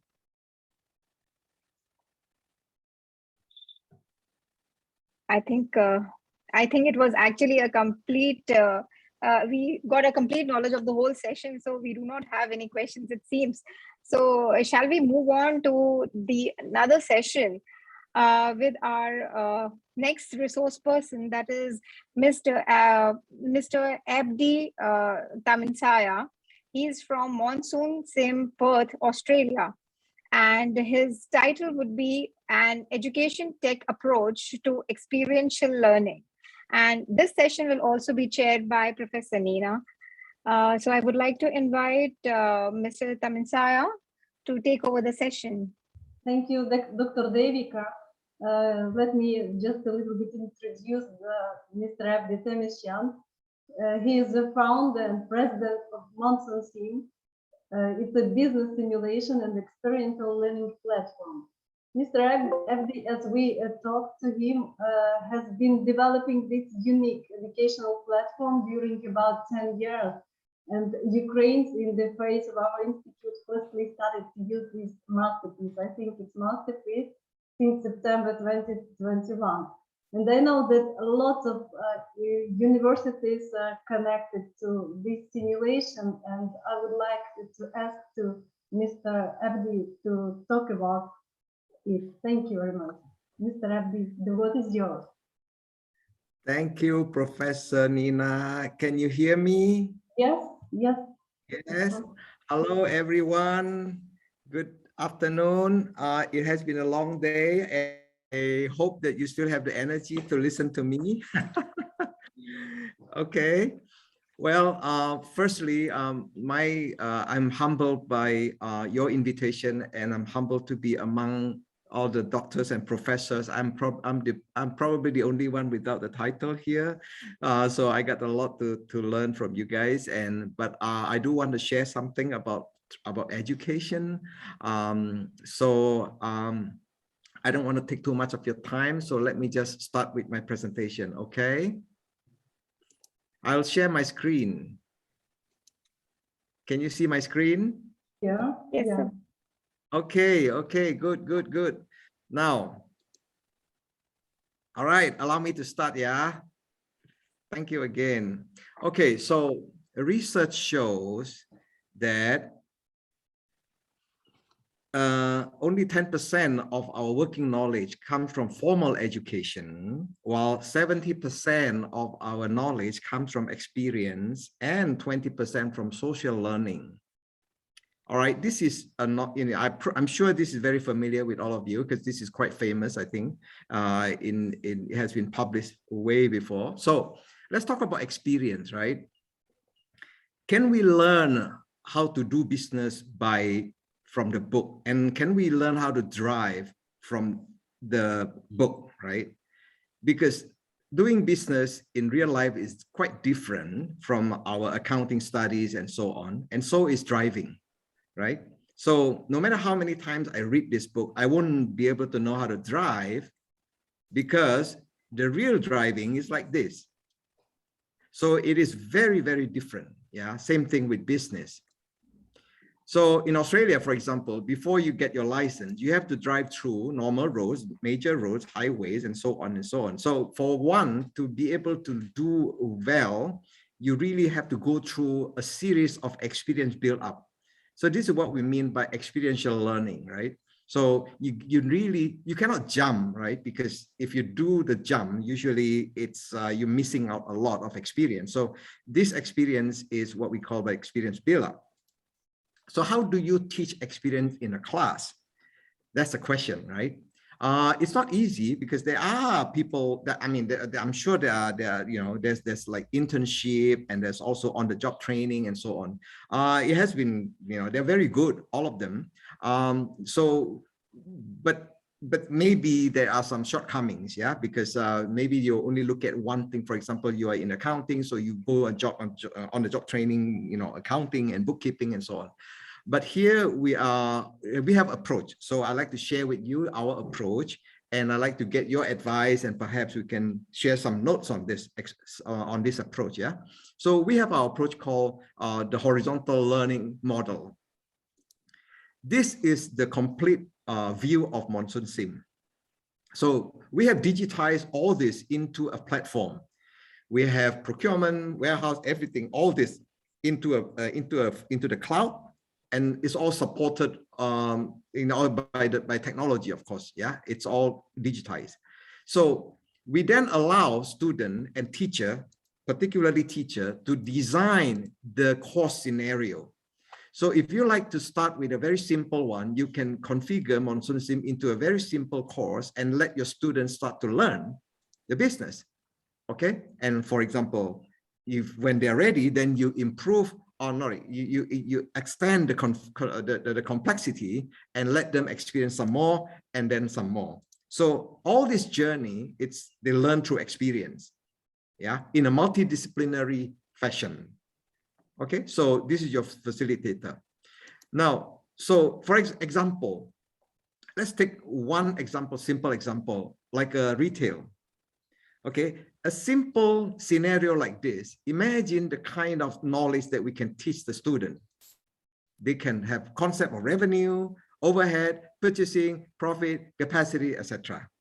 Now, if you add a little bit of complexity like loan, then they will learn things like current ratio, credit rating, bankruptcy, and payable, etc. And then if you think that they are ready, then as a teacher, you configure some more, you turn on something called marketing, and then they have to understand ROI and the competitors' impact and so on, right? And then if they're ready, then you give them logistics. Then the student will have to learn more, and they always like to learn more, right? When the students are faced with a challenge, they like to know how we're going to solve it. So it's critical thinking also. So there is logistics, wholesale allocation, etc. So this experience journey, it happens in Monsoon Sim, yeah? You can train students using this. So back to what we talked about earlier, how do we bring experience in a traditional class, right? When you teach finance and human resource and logistics and operation management, etc., in silo, whereas in real work, it's going to be mixed up like this. So therefore, we try to change the way the student learn by giving them a chance to learn multidisciplinary concepts in school, in the classroom. Okay, and this brings us to a statement from Harvard Graduate School. It says that a well-conceived integrated learning enables students to focus on multidimensional issues in their full complexity, invites them to weigh, apply, and combine discipline insights. Okay, so this is from them. So it's called integrated learning. Okay, it involves multi-dimensional issues. I think that's the key here. So, right. So the experience journey in Monsoon Sim is such that like this, right? The student will first understand a very simple thing called buying and selling and so on. And then eventually they will learn some more like cost of goods sold, pricing strategy, and consumer preference, vendor management, and then move on to things like capacity planning, replenishment, logistics, sales, etc., and then cash management, and so on, right? Even to the point that the student becomes philosophical and they say that why we need good communications, why do we need data analytics, why do we need teamwork? So this is the experience build-up journey that the student can go through. Again, if they do not go through the process, usually they won't really appreciate the power of good teamwork and good communication and good data analytics, right? So we really cannot jump, but I think we really need to go through the process of experience build-up. So this brings back to the future jobs, right? Published in World Economic Forum's 2018, a list of 10 skills that are crucial to the workplace, right? Among these skills are, we're talking about creativity, critical thinking. This is the future jobs, right? Complex problem solving, negotiation, coordination, judgment, decision making, and cognitive flexibility. All right. Nothing in here talk about a specific subjects like I think that it's changing now, the way the student, the education is changing, right? Because there are things that they can find, they are resourceful, today's student with the internet, right? So what we need to develop is their critical thinking and the creativity and complex problem solving and so on. And we can achieve that by giving them multidimensional issue and multidimensional challenge so they can understand the relationship between one and another. What happens to A can cause B, right? Cause and consequence. That's what we're trying to achieve here.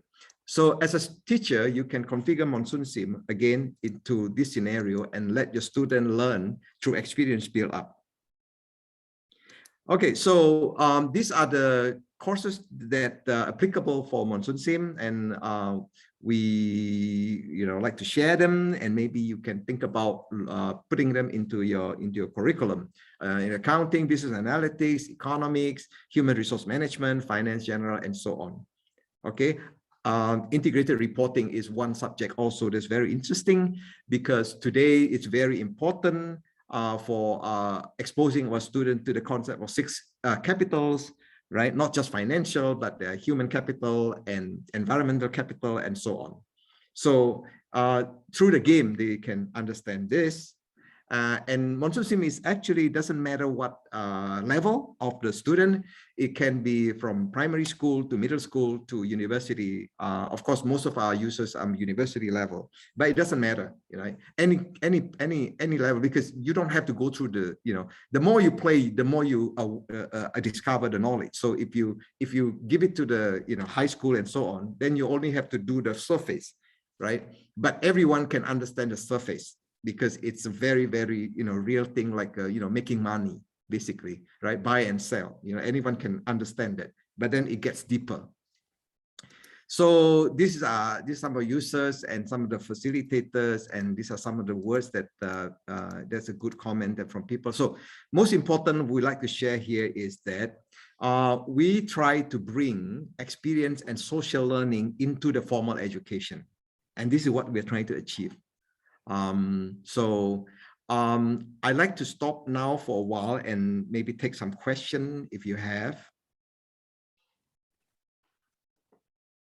Thank you so much, Mr. Abdi. It was actually wonderful to know the kind of work Monsoon Sim is doing into, you have absolutely given us an insight into how Monsoon Sim is instrumental in experiential learning through horizontal learning approach and optimizing the learning experience of the students by imposing multidimensional challenges and issues into the learning process. So I really appreciate that. And I would once again invite Professor Nina to say a few words about the session. Thank you, Dr. Devika. Again, actually, the topic of today's conference is public management and administration. But when we are talking about public management, we mean on the state. But seems to me, every state can be effective only when effective business entities that could provide necessary financial resources to the state to fulfill its functions. When we study, when we learn and study our students. We cannot imagine in today's changing world, we cannot imagine the modern educational environment without the issue of innovative online educational platforms, among which the business simulation plays extremely important role. And I am very grateful to Mr. Abdi that we established our cooperation and collaboration in this sphere.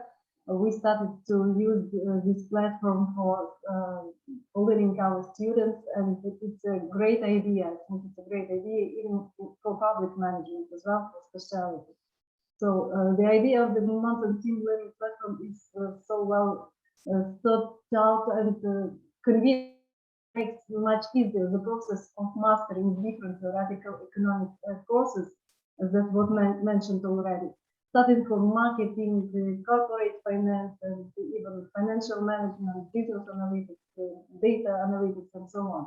The main idea is based on learning through experience that fascinates students and develops this spirit of competition, collaboration, and promotes entire involvement in learning business processes. So thank you very much, dear Mr. Abdi, for your presentation and for you confirmed your participation in this conference. Thank you very much. Thank you. Thank you for having me. And I appreciate it, Professor Nina and everyone else that, that has supported me. Thank you. Thank you.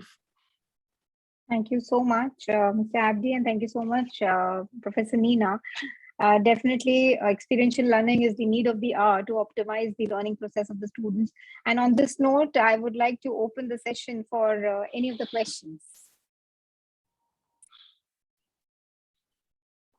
Well, actually, thanks very much. It's not rather a question, but maybe it is an admin. At our university, we try to provide a blended educational system. It's like the mixture of computer simulation and the audience work. Can we consider your program as a blended learning system? Thank you for your question. Did you hear me? Yes. Thank you for the questions. Let me answer that. Monsoon Sim is, you can teach Monsoon Sim in various ways. You can teach it via simulation as well as gamification. So you can also mix them together in a particular session. So let's say you started with a game, and then suddenly one of your students wants to know something about the concept.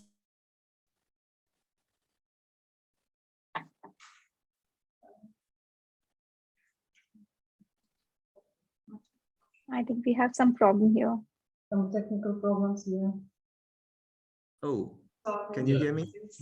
Yeah, now we can. Okay, I'm sorry. So Monsoon Sim, you can teach by gamification and or simulation. You can combine them. So it's a blended training, and there is quiz in there, and there is presentation, and there is data analytics.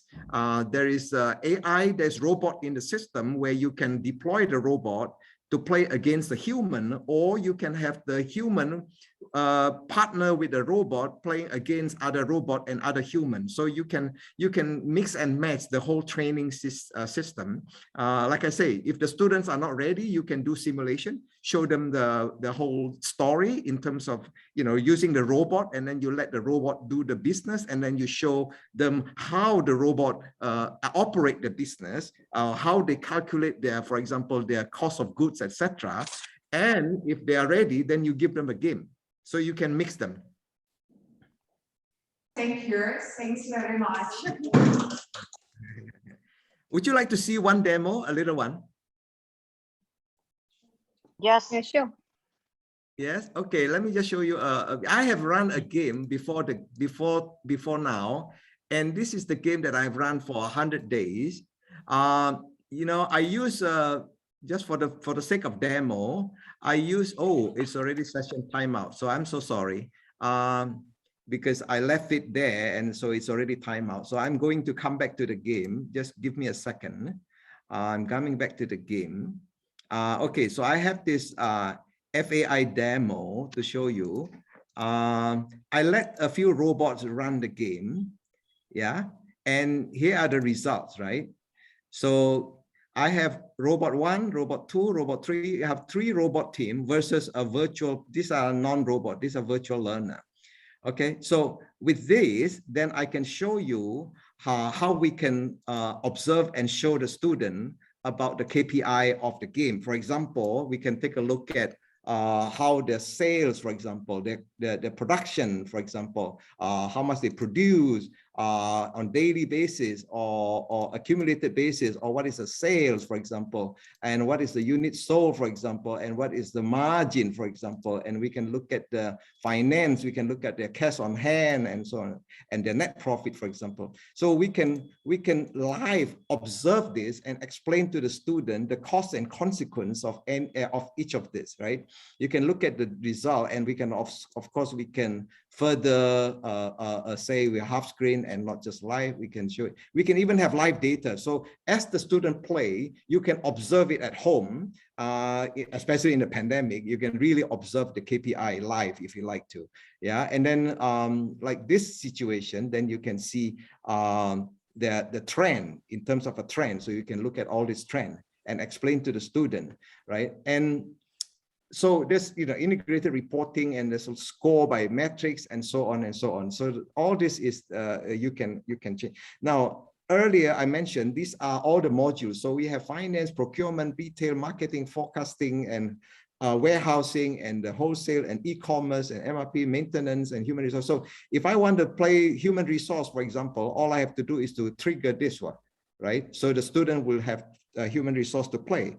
And if I want to change the configuration, I can always change the configuration. For example, I go to finance, and then I say, okay, I'm going to give them crisis, right? So I can set the development. I can change the loan, for example. I can change the scenario and let them. So for example, if I go to the crisis, I can set the crisis and set the attribute of the crisis, whether it is U-shaped recovery or L-shaped recovery or W-shaped recovery.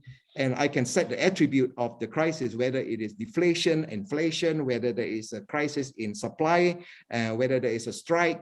So you can even give the name, right? And you can make it fun, like a global financial crisis and so on. You can define the length of the crisis. So you can test the students' critical thinking by giving them challenge when they are ready, but don't do that when they're not ready. Yeah? When they're ready, you give them. Okay, so that's a little bit of demo.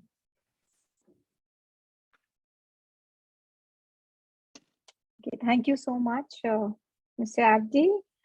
That brings us to the next session, and for which I would like to invite Dr. Rihanna, Associate Professor, Kyiv National University of Trade and Economics, Ukraine, to be the moderator for the next session.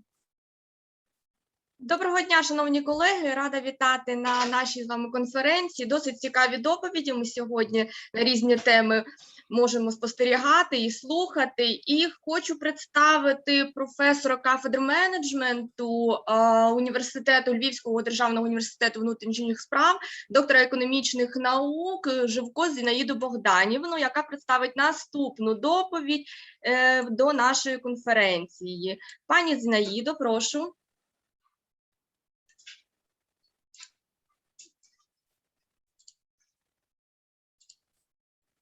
Шановні колеги, дозвольте вам представити наступного нашого доповідача, начальника відділу міжнародної діяльності Департаменту сфери публічних закупівель Міністерства економіки України, кандидата економічних наук, доцента Оксану Камінецьку з доповіддю «Глобальні тенденції у сфері державних закупівель, місце та перспективи для України». Будь ласка, пане Володимир. Dear colleagues, let me introduce our next speaker, Oksana Kamenetska, the head of the International Activities Department of the Public Procurement Department of Ministry of Economy of Ukraine, PhD in Economic Sciences, Associate Professor, with the topic on title Global Trends in Public Procurement, a Place and Prospects for Ukraine. Please.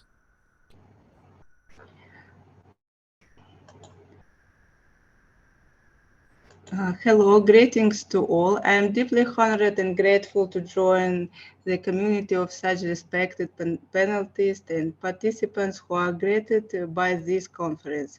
Thanks to the reputable organizers for inviting me. Could I share my presentation?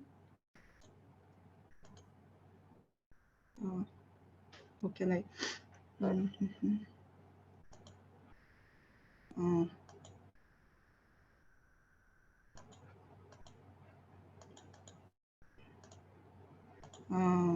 Unfortunately, I have no right to share my presentation.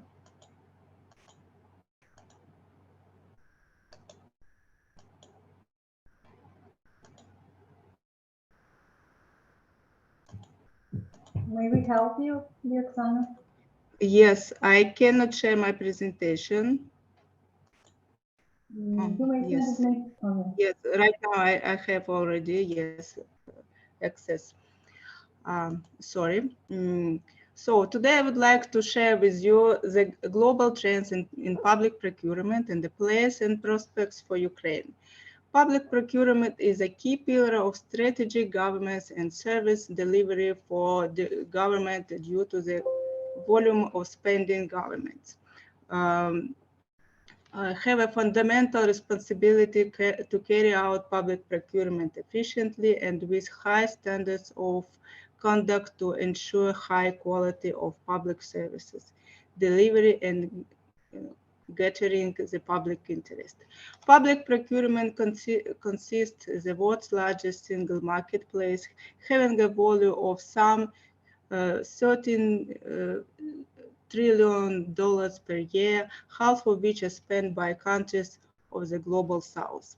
In response to global emergencies such as climate breakdown and the COVID-19 pandemic, governments are embarking on a period of unparalleled demand for action and public expenditure.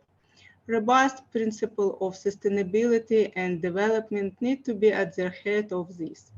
Let us dwell on the main global trends of the development of public procurement. Sustainable procurement. Public procurement is increasingly used to contribute to the well-being of the societies.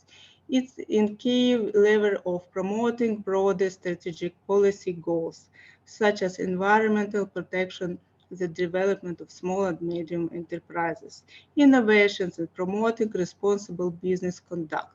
Public procurement has also been included in the Sustainable Development Goals of the UN. Sustainable procurement is a process whereby organizations meet their needs for goods, services, works, and utilities in a way that achieves value for money on life cycle basis while addressing equity principles for sustainable development, therefore benefiting societies and the environment across time and geographies.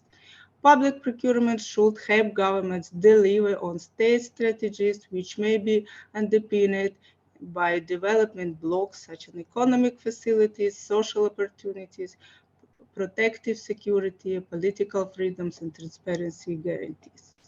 Currently, several key pillars are being considered that are part of sustainable procurement. So green procurement, socially responsible public procurement, sustainable economic development. Let's take a quick look at them. Green public procurement is the public purchasing of products and services that are less environmentally damaging when taking into account their whole life cycle. Countries increasingly use GPP to achieve policy objectives in the area of environmental protection.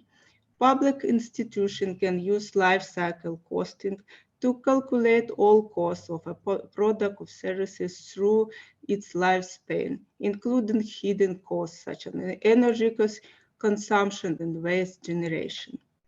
Countries also include environmental standards in technical specification, allowing for submission of environmental friendly alternative solutions.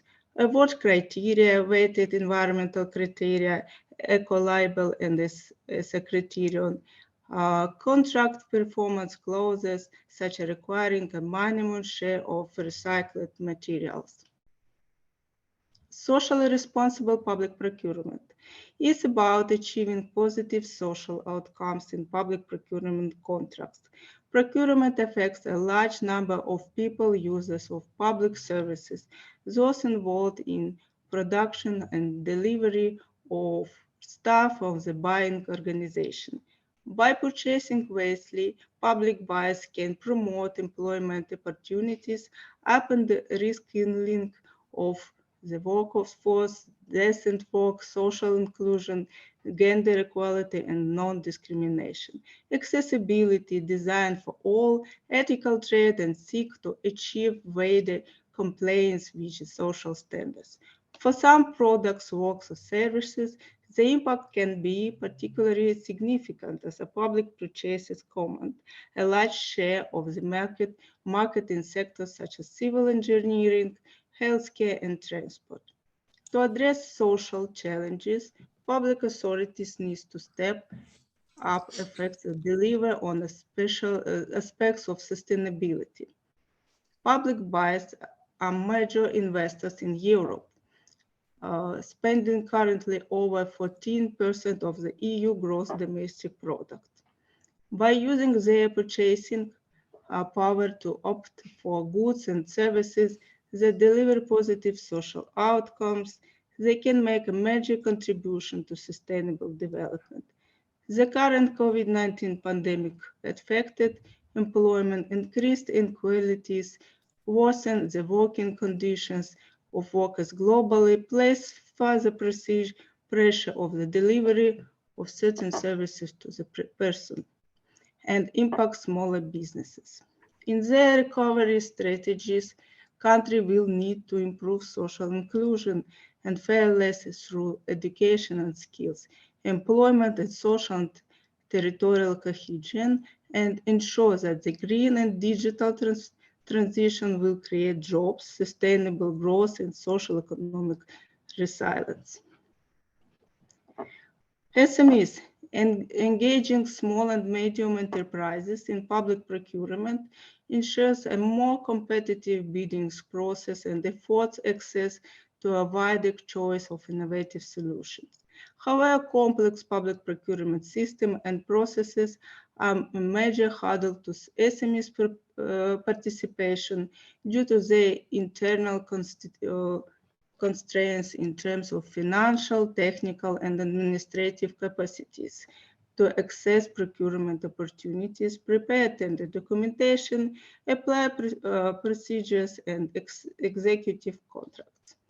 The most widely adopted approach to supporting SMEs in public procurement is ensure that they are aware of tender opportunities and that competent SMEs have a fair chance of competing for government contracts.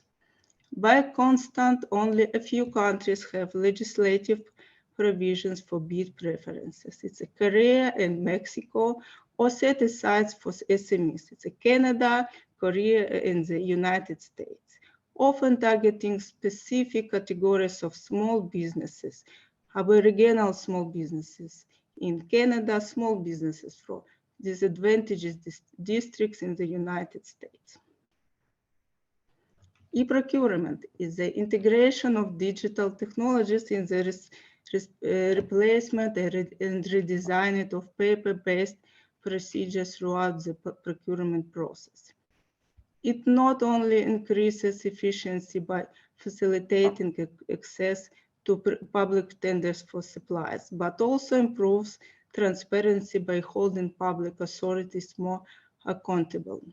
For contracting authorities, e-procurement is also an internal tool to automate and standardize procedures along the entire procurement cycle, reducing the time needed to perform tasks at the risk of human error and supporting the development of performance assessments by providing reliable and timely procurement data. Transparency. E-procurement systems are used as a tool of provide to provide free access to relevant procurement information to all stakeholders, making contracting authorities more accountable and transparent to citizens. Transparency in public procurement contributes to leveling the playing fields for businesses, especially for smaller firms. A good understanding of markets is essential if contracting authorities are to develop more realistic and effective tender specifications and provide vendors with a better understanding of public sector needs.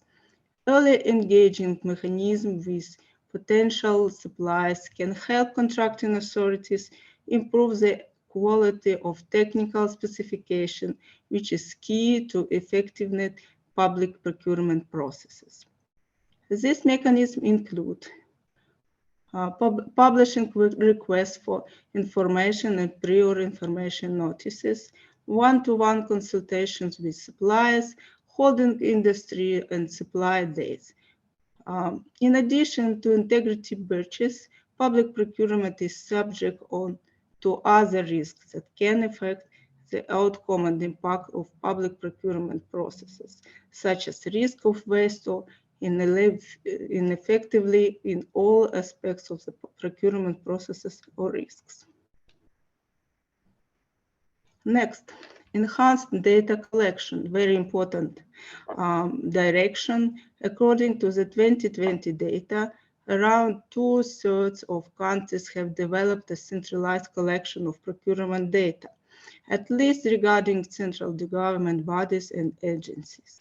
Most countries have comprehensive procurement databases based on their e-procurement systems. A majority of countries now have an e-procurement system that encompasses business intelligence modules, e-auctions modules, and e-catalogs. New criteria. With countries increasingly pursuing secondary policy objectives, award criteria are now encompassing more and more non-price attributes using the best price-quality ratio. Tender and solution documents available to bidders typically define award criteria, including how these criteria are combined and weighted. Contracting authorities are increasingly using the most economically advantageous tenders award criteria. Aggregation through central purchasing bodies and framework agreements. The centralization of activities is widespread among countries and enabling governments to reduce administrative red tape and transaction costs while obtaining better terms and conditions through the aggregation of need and purchases. The CPB are increasingly used to achieve better prices through economies of scale, lower transition cost, and improved capacity and expertise.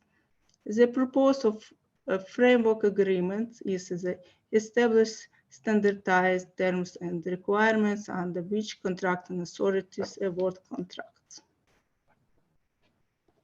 Ukraine is constantly working to improve in public procurement field, taking into account the best world practices to make this sector of economy more effectiveness and transparent. Enhancement public procurement legislation in Ukraine contributes to the implementation of the provisions of the Agenda 2030 for Sustainable Development and the Sustainable Development Goals, which are also recorded in the National Sustainable Development Strategy of Ukraine.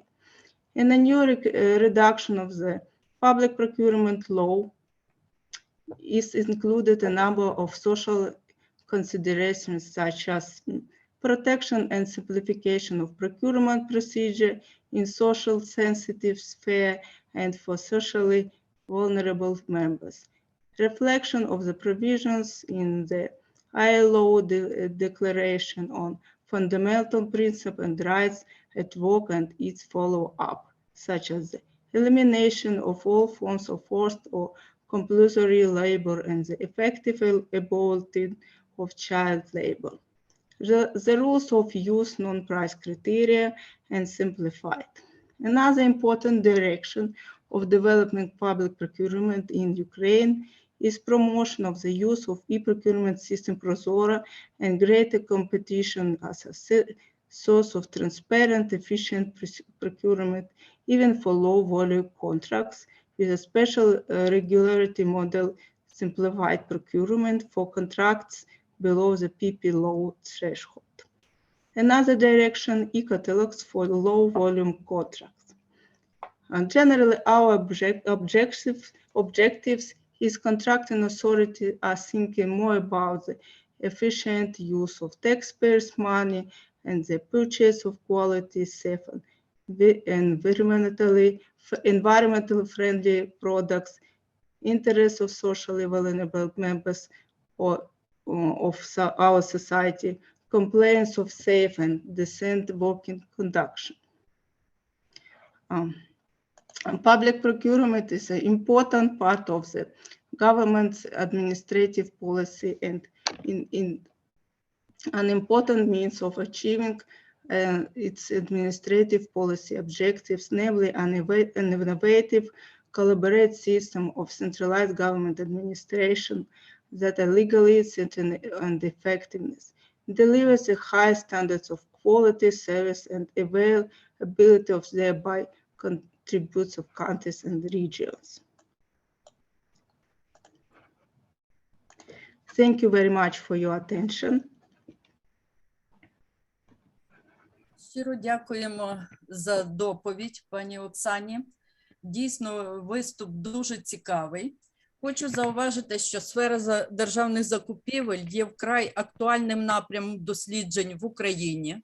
Доповідач підняла актуальні питання сталого розвитку соціально відповідальних та екологічно безпечних публічних закупівель у сфері екологічно безпечної діяльності. Пані Оксана розглянула актуальні проблеми соціальної інклюзії та дотримання гендерної рівності. Зазначила, що соціально відповідальні якраз державні закупівлі можуть сприяти і можливостям працевлаштування, збільшення і перенавчання робочої сили, гідній праці, соціальній інтеграції, гендерній рівності, доступності. Особливо хочу сказати, наголосити на необхідності побудови системи закупівель якраз на засадах прозорості і відкритості.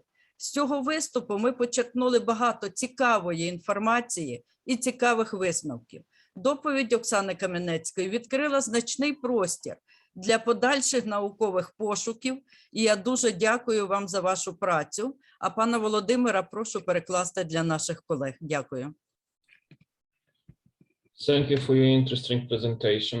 Zina Bogdanina would like to note that the field of public procurement is an extremely relevant area of research in Ukraine and in Europe.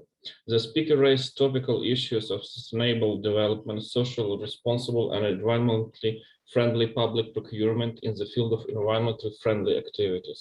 She considered current issues of social inclusion and gender equality. Also, speaker noted that socially responsible public procurement can contribute to employment opportunities, increase of retraining of the workforce, social inclusion, gender equality, non-discrimination, and accessibility. Also, Dr. Zhurko would like especially to emphasize the need to build a procurement system based on transparency. From this presentation, we get a lot of useful, valuable information and interesting conclusions. Dr. Oksana's report has opened new directions for further scientific research. Thank you for your research.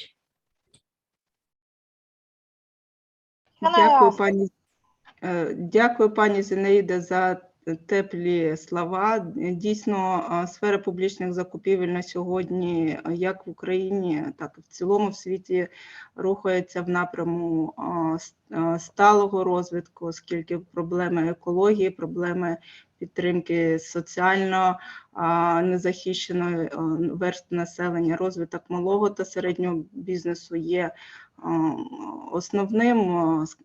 основним підґрунтям для, власне кажучи, розвитку того прошарку середнього класу який забезпечує, власне кажучи, добробут в кожній країні. Дякую вам дуже ще раз за запрошення. Бажаю гарного дня. Дякую.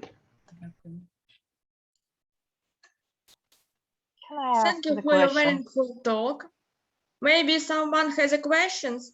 Yes, I have a question. One, Oksana, please tell me what are the non-price factors taken into account in electronic green public procurements in Ukraine? Non-price.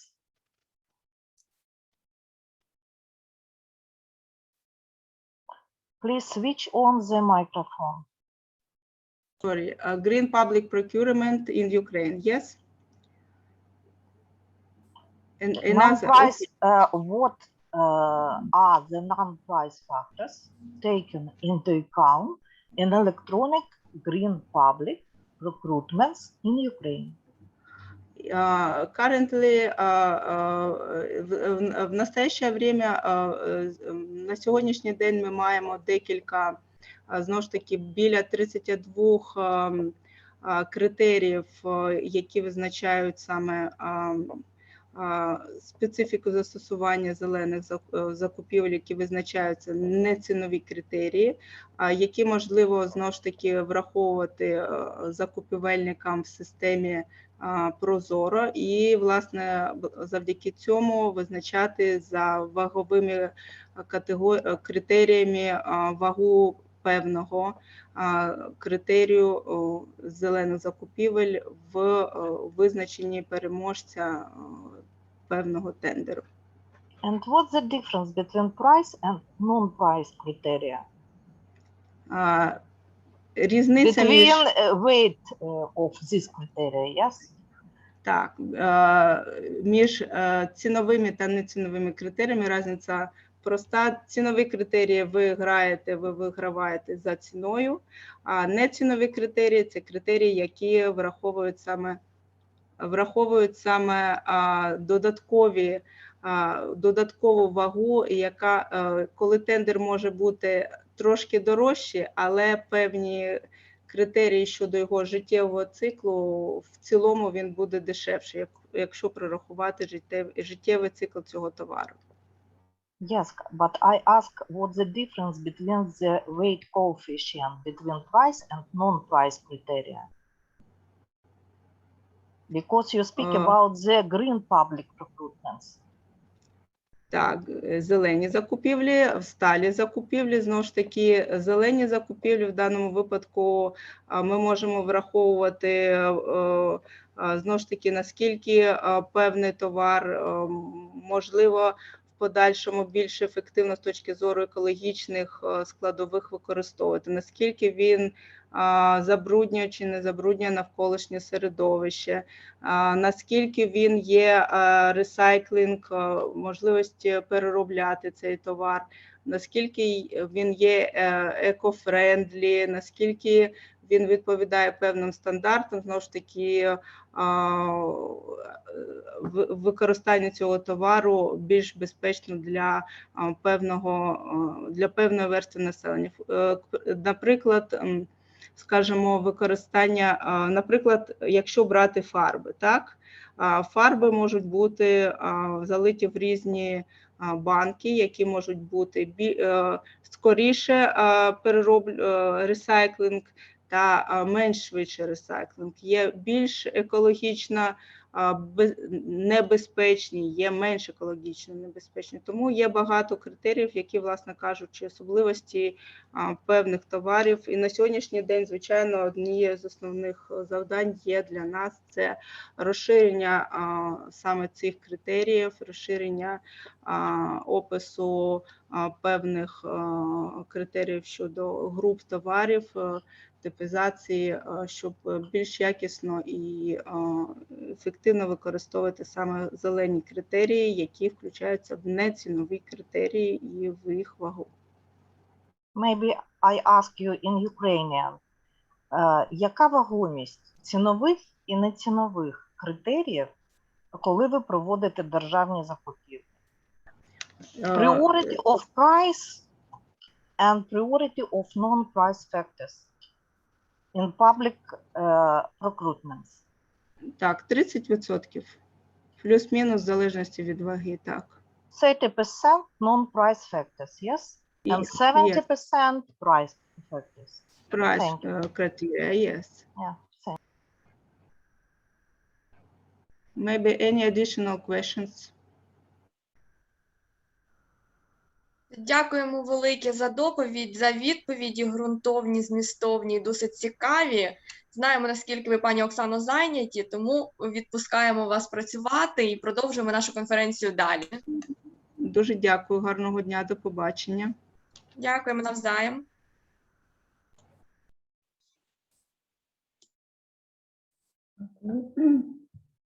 Now we would like to ask Liliana Duran to moderate the last. Thank you very much, Professor Nina.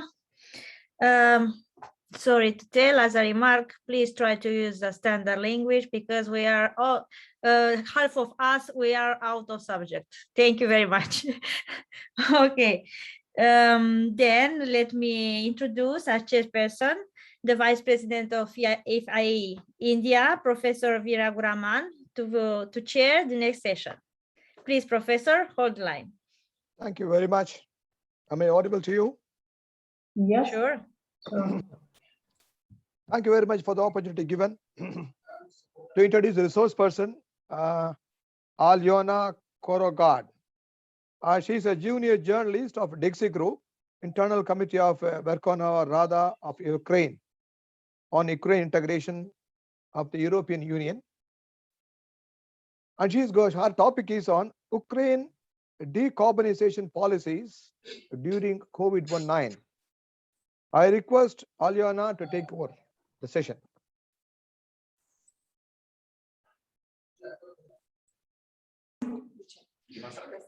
Greetings, dear colleagues. Today I would like to tell you about Ukraine's decarbonization policies during the COVID-19. On 11 December 2019, the European Commission announced the Ukraine Deal. It's a unique roadmap to foster the transition of the European Union towards the carbon neutral economy by reducing carbon emission by 55% to 2030 and achieving carbon neutrality by 2050. Moreover, against the background of the economic and coronavirus crisis, the Ukraine deal should become a unifying element that will increase the resilience of a vulnerable world. It concerns not so much, the next slide, please. It concerns not so much climate policy, but a lot of different sectors, which you can see on this slide. In turn, the Ukrainian government generally support the green energy transition and measures needed to address climate change on the way to Ukraine's decarbonization. Ukraine was the first country that officially started the dialogue with the European Union on the EU Green Deal and its potentially involvement. The next slide, please. The government has also established at least two institutional bodies. First, it was an interagency working group to promote the European Green Deal policy at all. And the second working group, it's a separate coordination group on carbon border adjustment mechanism.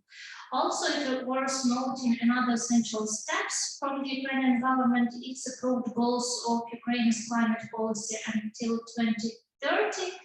Its national determined contributions to the Paris Climate Agreement, which is aimed to reduce greenhouse gas emissions to 25% by 2030. And approve the concept of the state target program for fair transformation of all regions of Ukraine by 2030.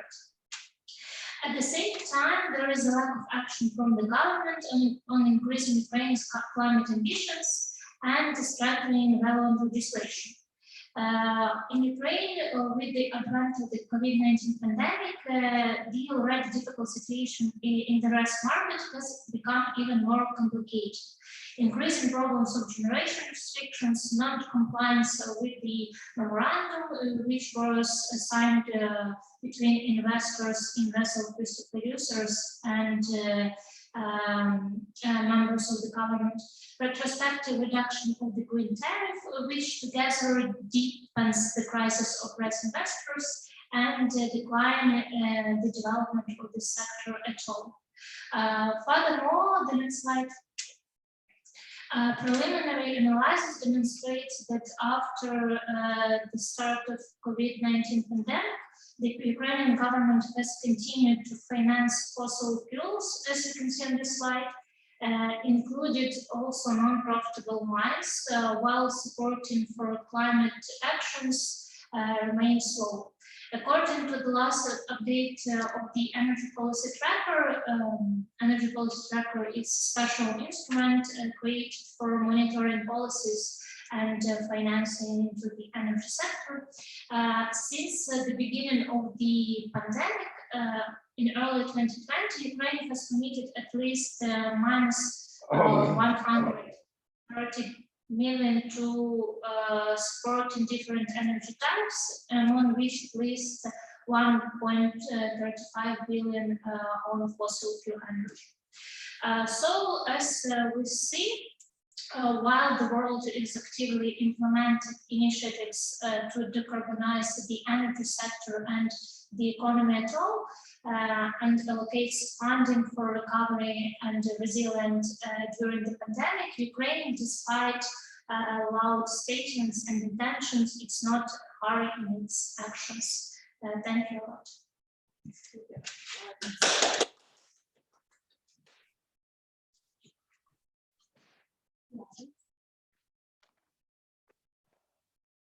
It's over. Any questions, please? Very interesting topic, decarbonization. The whole world is affected. Probably any one of them can throw some light on the subject, or you can ask some questions on this. She has done very precisely and extensively she has covered. Any question, please?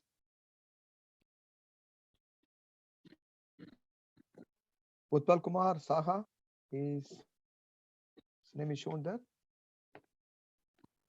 Anybody would like to ask any question? Naina, can I proceed? The summarization? Thank you very much. Thank you very much, Professor. Thank you. I would like to summarize. I would like to summarize the thing. And sure, please.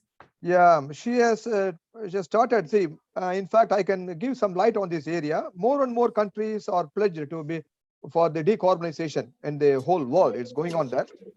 She made a faster green transition of European Union towards the climate of material economy, transforming European Union to the sustainable economy. And she has also mentioned about the various steps taken the decarbonization. And they had a dialogue with the European Union for EGD and the potential environment. And they got approved goals, Ukrainian climate up to 2030. And she's also mentioned about the public money commitment to energy and Ukraine.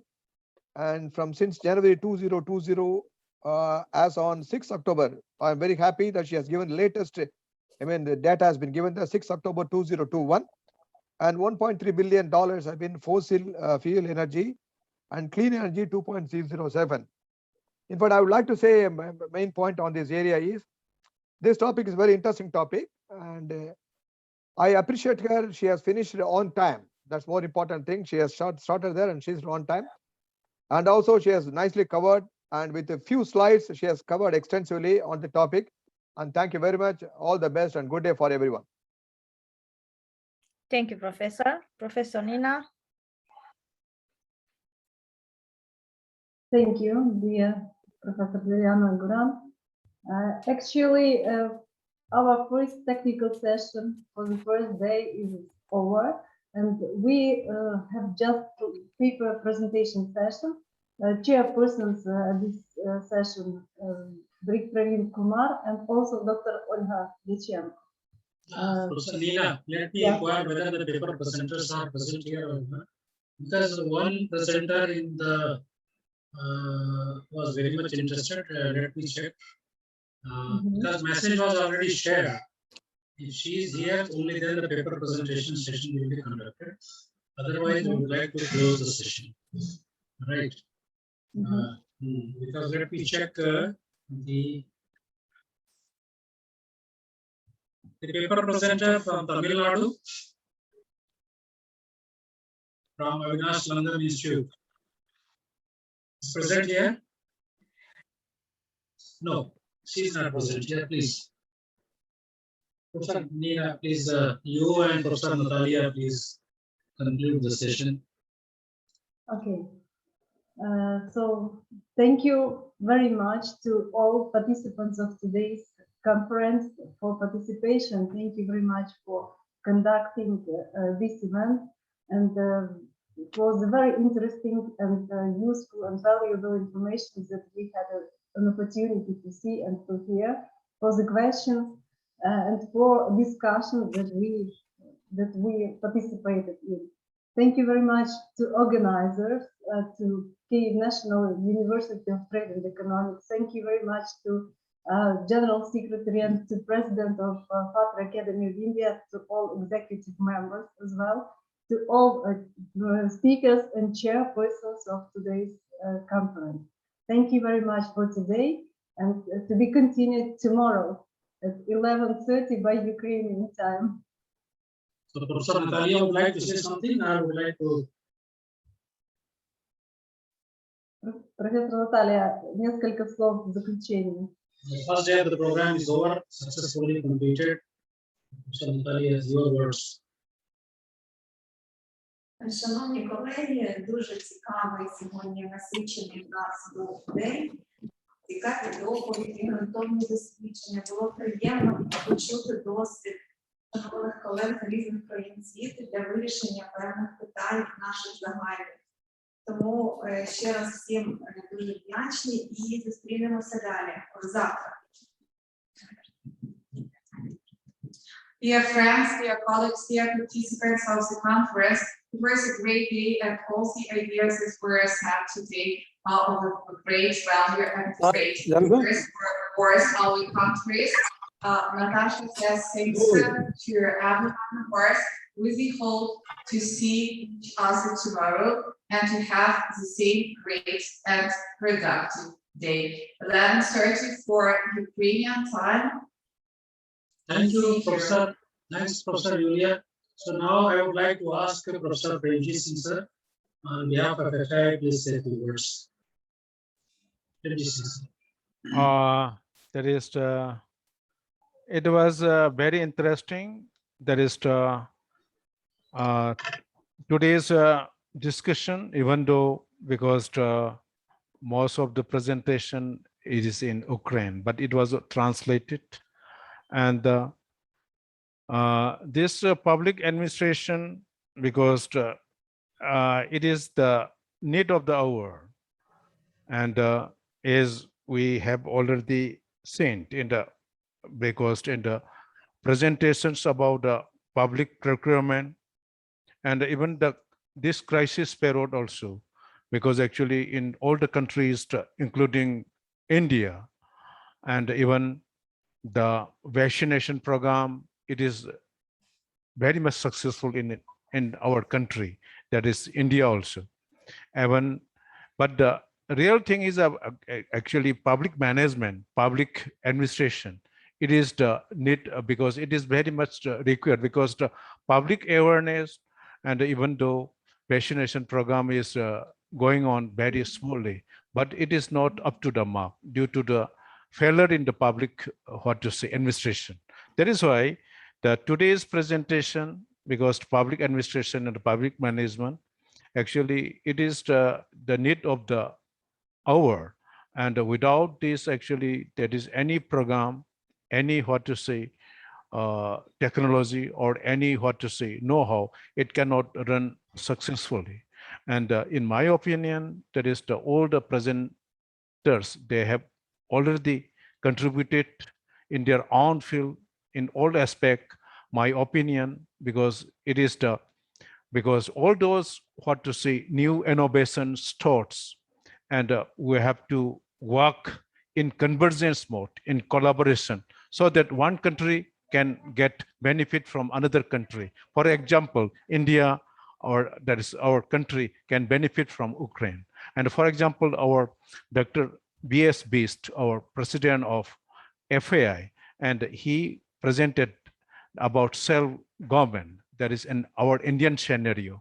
And the same, what to say, experience, it can be researched and it can be replicated in other countries, so that both the countries, it can be benefited, and it will be the example that is for others. So that is actually the, what to say, the objectives of the FAI.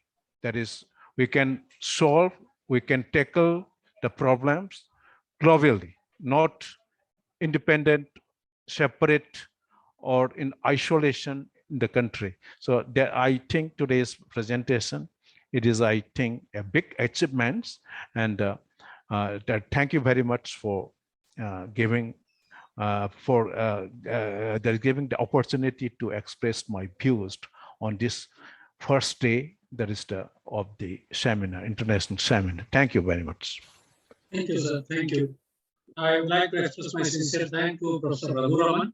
Professor Raguraman, he has joined the conference. Currently, he is in the United Kingdom, and at short notice, he immediately came back to home and joined the session.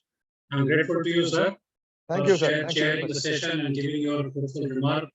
And I'm grateful to Professor Neena, Professor Dr. Devika Agarwal, Professor Zenaida, Dr. Liliana Gural, Professor Natalia, Professor Yulia, and all the important fellow colleagues from across the world. It is not necessarily to mention each and everyone name by name, but it's my sincere duty to express my sincere thanks on behalf of FAI, as well as on behalf of the organizing committee of this conference, International Coordination Committee for this conference, as well as International Advisory Body for this particular conference that is being organized in a friendly manner in collaboration with the Kyiv National University of Trade and Economics. Whatever is possible on behalf of FAI, we will try to do, and we will try to make this event a successful. Thanks. Thank you each and everyone. I would like to, yes, sir. Actually, I have a query to Professor Nina. There is in the program, it is given as tomorrow program. In the program, it is given as 5 p.m. I think it is wrong, I think. Not 5 p.m., sir, it is wrong. 11:30 by Kyiv time. It will be corrected, sir. Actually, lot of mismatches there. Oh, it is at 1:30, 2 p.m. I think. 2 p.m. tomorrow. Yes, 2 p.m. So I have to present. That is, I am the first. That is, I have yes, to present. Sir, you will be the first speaker actually. And the time allotment is how many 20 minutes? 20 minutes, maximum 25 minutes. Okay, thank you, Ben. Thank you. So, yeah, on behalf of the IT committee, I express my sorry for this copy paste error. This copy paste error actually it happened last moment. The program was finalized yesterday midnight. We finalized this program, and this timing error occurred here. So program as per Ukrainian timing, it will be 11:30 a.m. As per Indian timing, it will start at 2 o'clock. And the window will open at 1:45 p.m. as per Indian timing and 11:30 a.m. as per Ukrainian timing. So 20 minutes or 25 minutes, each and every speaker will be allocated. Please take care about the timing. Yeah. And it's my sorry on behalf of my IT committee, because this blunder occurred here at the time. Anyway, we would like to correct it. Yes, sir. Whether it is required to send my PPT to EasyShare? No. No, sir. It is not necessary to share EasyShare. If you want to take a support from IT cell, yeah. If you can present it on your own, that's fine. If you want to support, so please share. All of the people are here. Devika is here. Yes. Krishna will be there. Professor Neena is there. Everyone is here. They will take care. Okay. Thank you. So, thanks once again for each and everyone. Thanks, Professor Raghu. Thank you, sir. Thank you very much. Thank you. As a vice president of this FAI. If you want to say some few words, otherwise let us try to. Sir, I would like to conclude say one thing. I would like to say one thing about Nina. She has done excellent job today, right from the beginning, and she has nice, good coordination from our side. Well structured, well planned. Everything is there. Okay, timing here and there for 10-15 minutes, maybe overlapping here and there, but everything is nicely organized there. It has come out nicely. I could not participate in the morning session because it is in the early morning. When you start here, it was very early morning, severe winter here. So I could not, I'm sorry for that. And let me see tomorrow, if possible, I'll join the program. Sir, you must be there, sir. Don't, but you must be there at 11 o'clock, 2 o'clock as per Indian timing. I think that will be early morning in United Kingdom. So please join. Your presence is essentially required. Sir. Thank you, sir. Thank you, sir. So I hope yes. Yes. Anyone else? Thanks a lot to all organizers of this international conference, especially for Professor Vankai and Professor Novikova. It was very interesting scientific discussion. Thanks a lot. Thank you. Thank you. Thank you. Thank you. Thank you. It is not for us. It is a combined team, Professor. All of you are the part of this successful program. Each and everyone's contribution made this approach successful because we are here to celebrate the 75th anniversary of the Kyiv National University of Trade and Economics. So each and everyone, whatever role he or she played, made this event successful. That's why all of you are appreciating, but it is all of your efforts joined. Thank you very much, sir. Thank you, sir. Thank you. Thank you. Thank Thank you. you. Thank you very So, much. Thank you. Thank you all. Thank you all. So let us, if you all of you permit, so say goodbye and meeting tomorrow as per the scheduled time. Thank you very much. Bye. Very much. До побачення. Всім гарного Всім дня. побачення, дякую. Bye.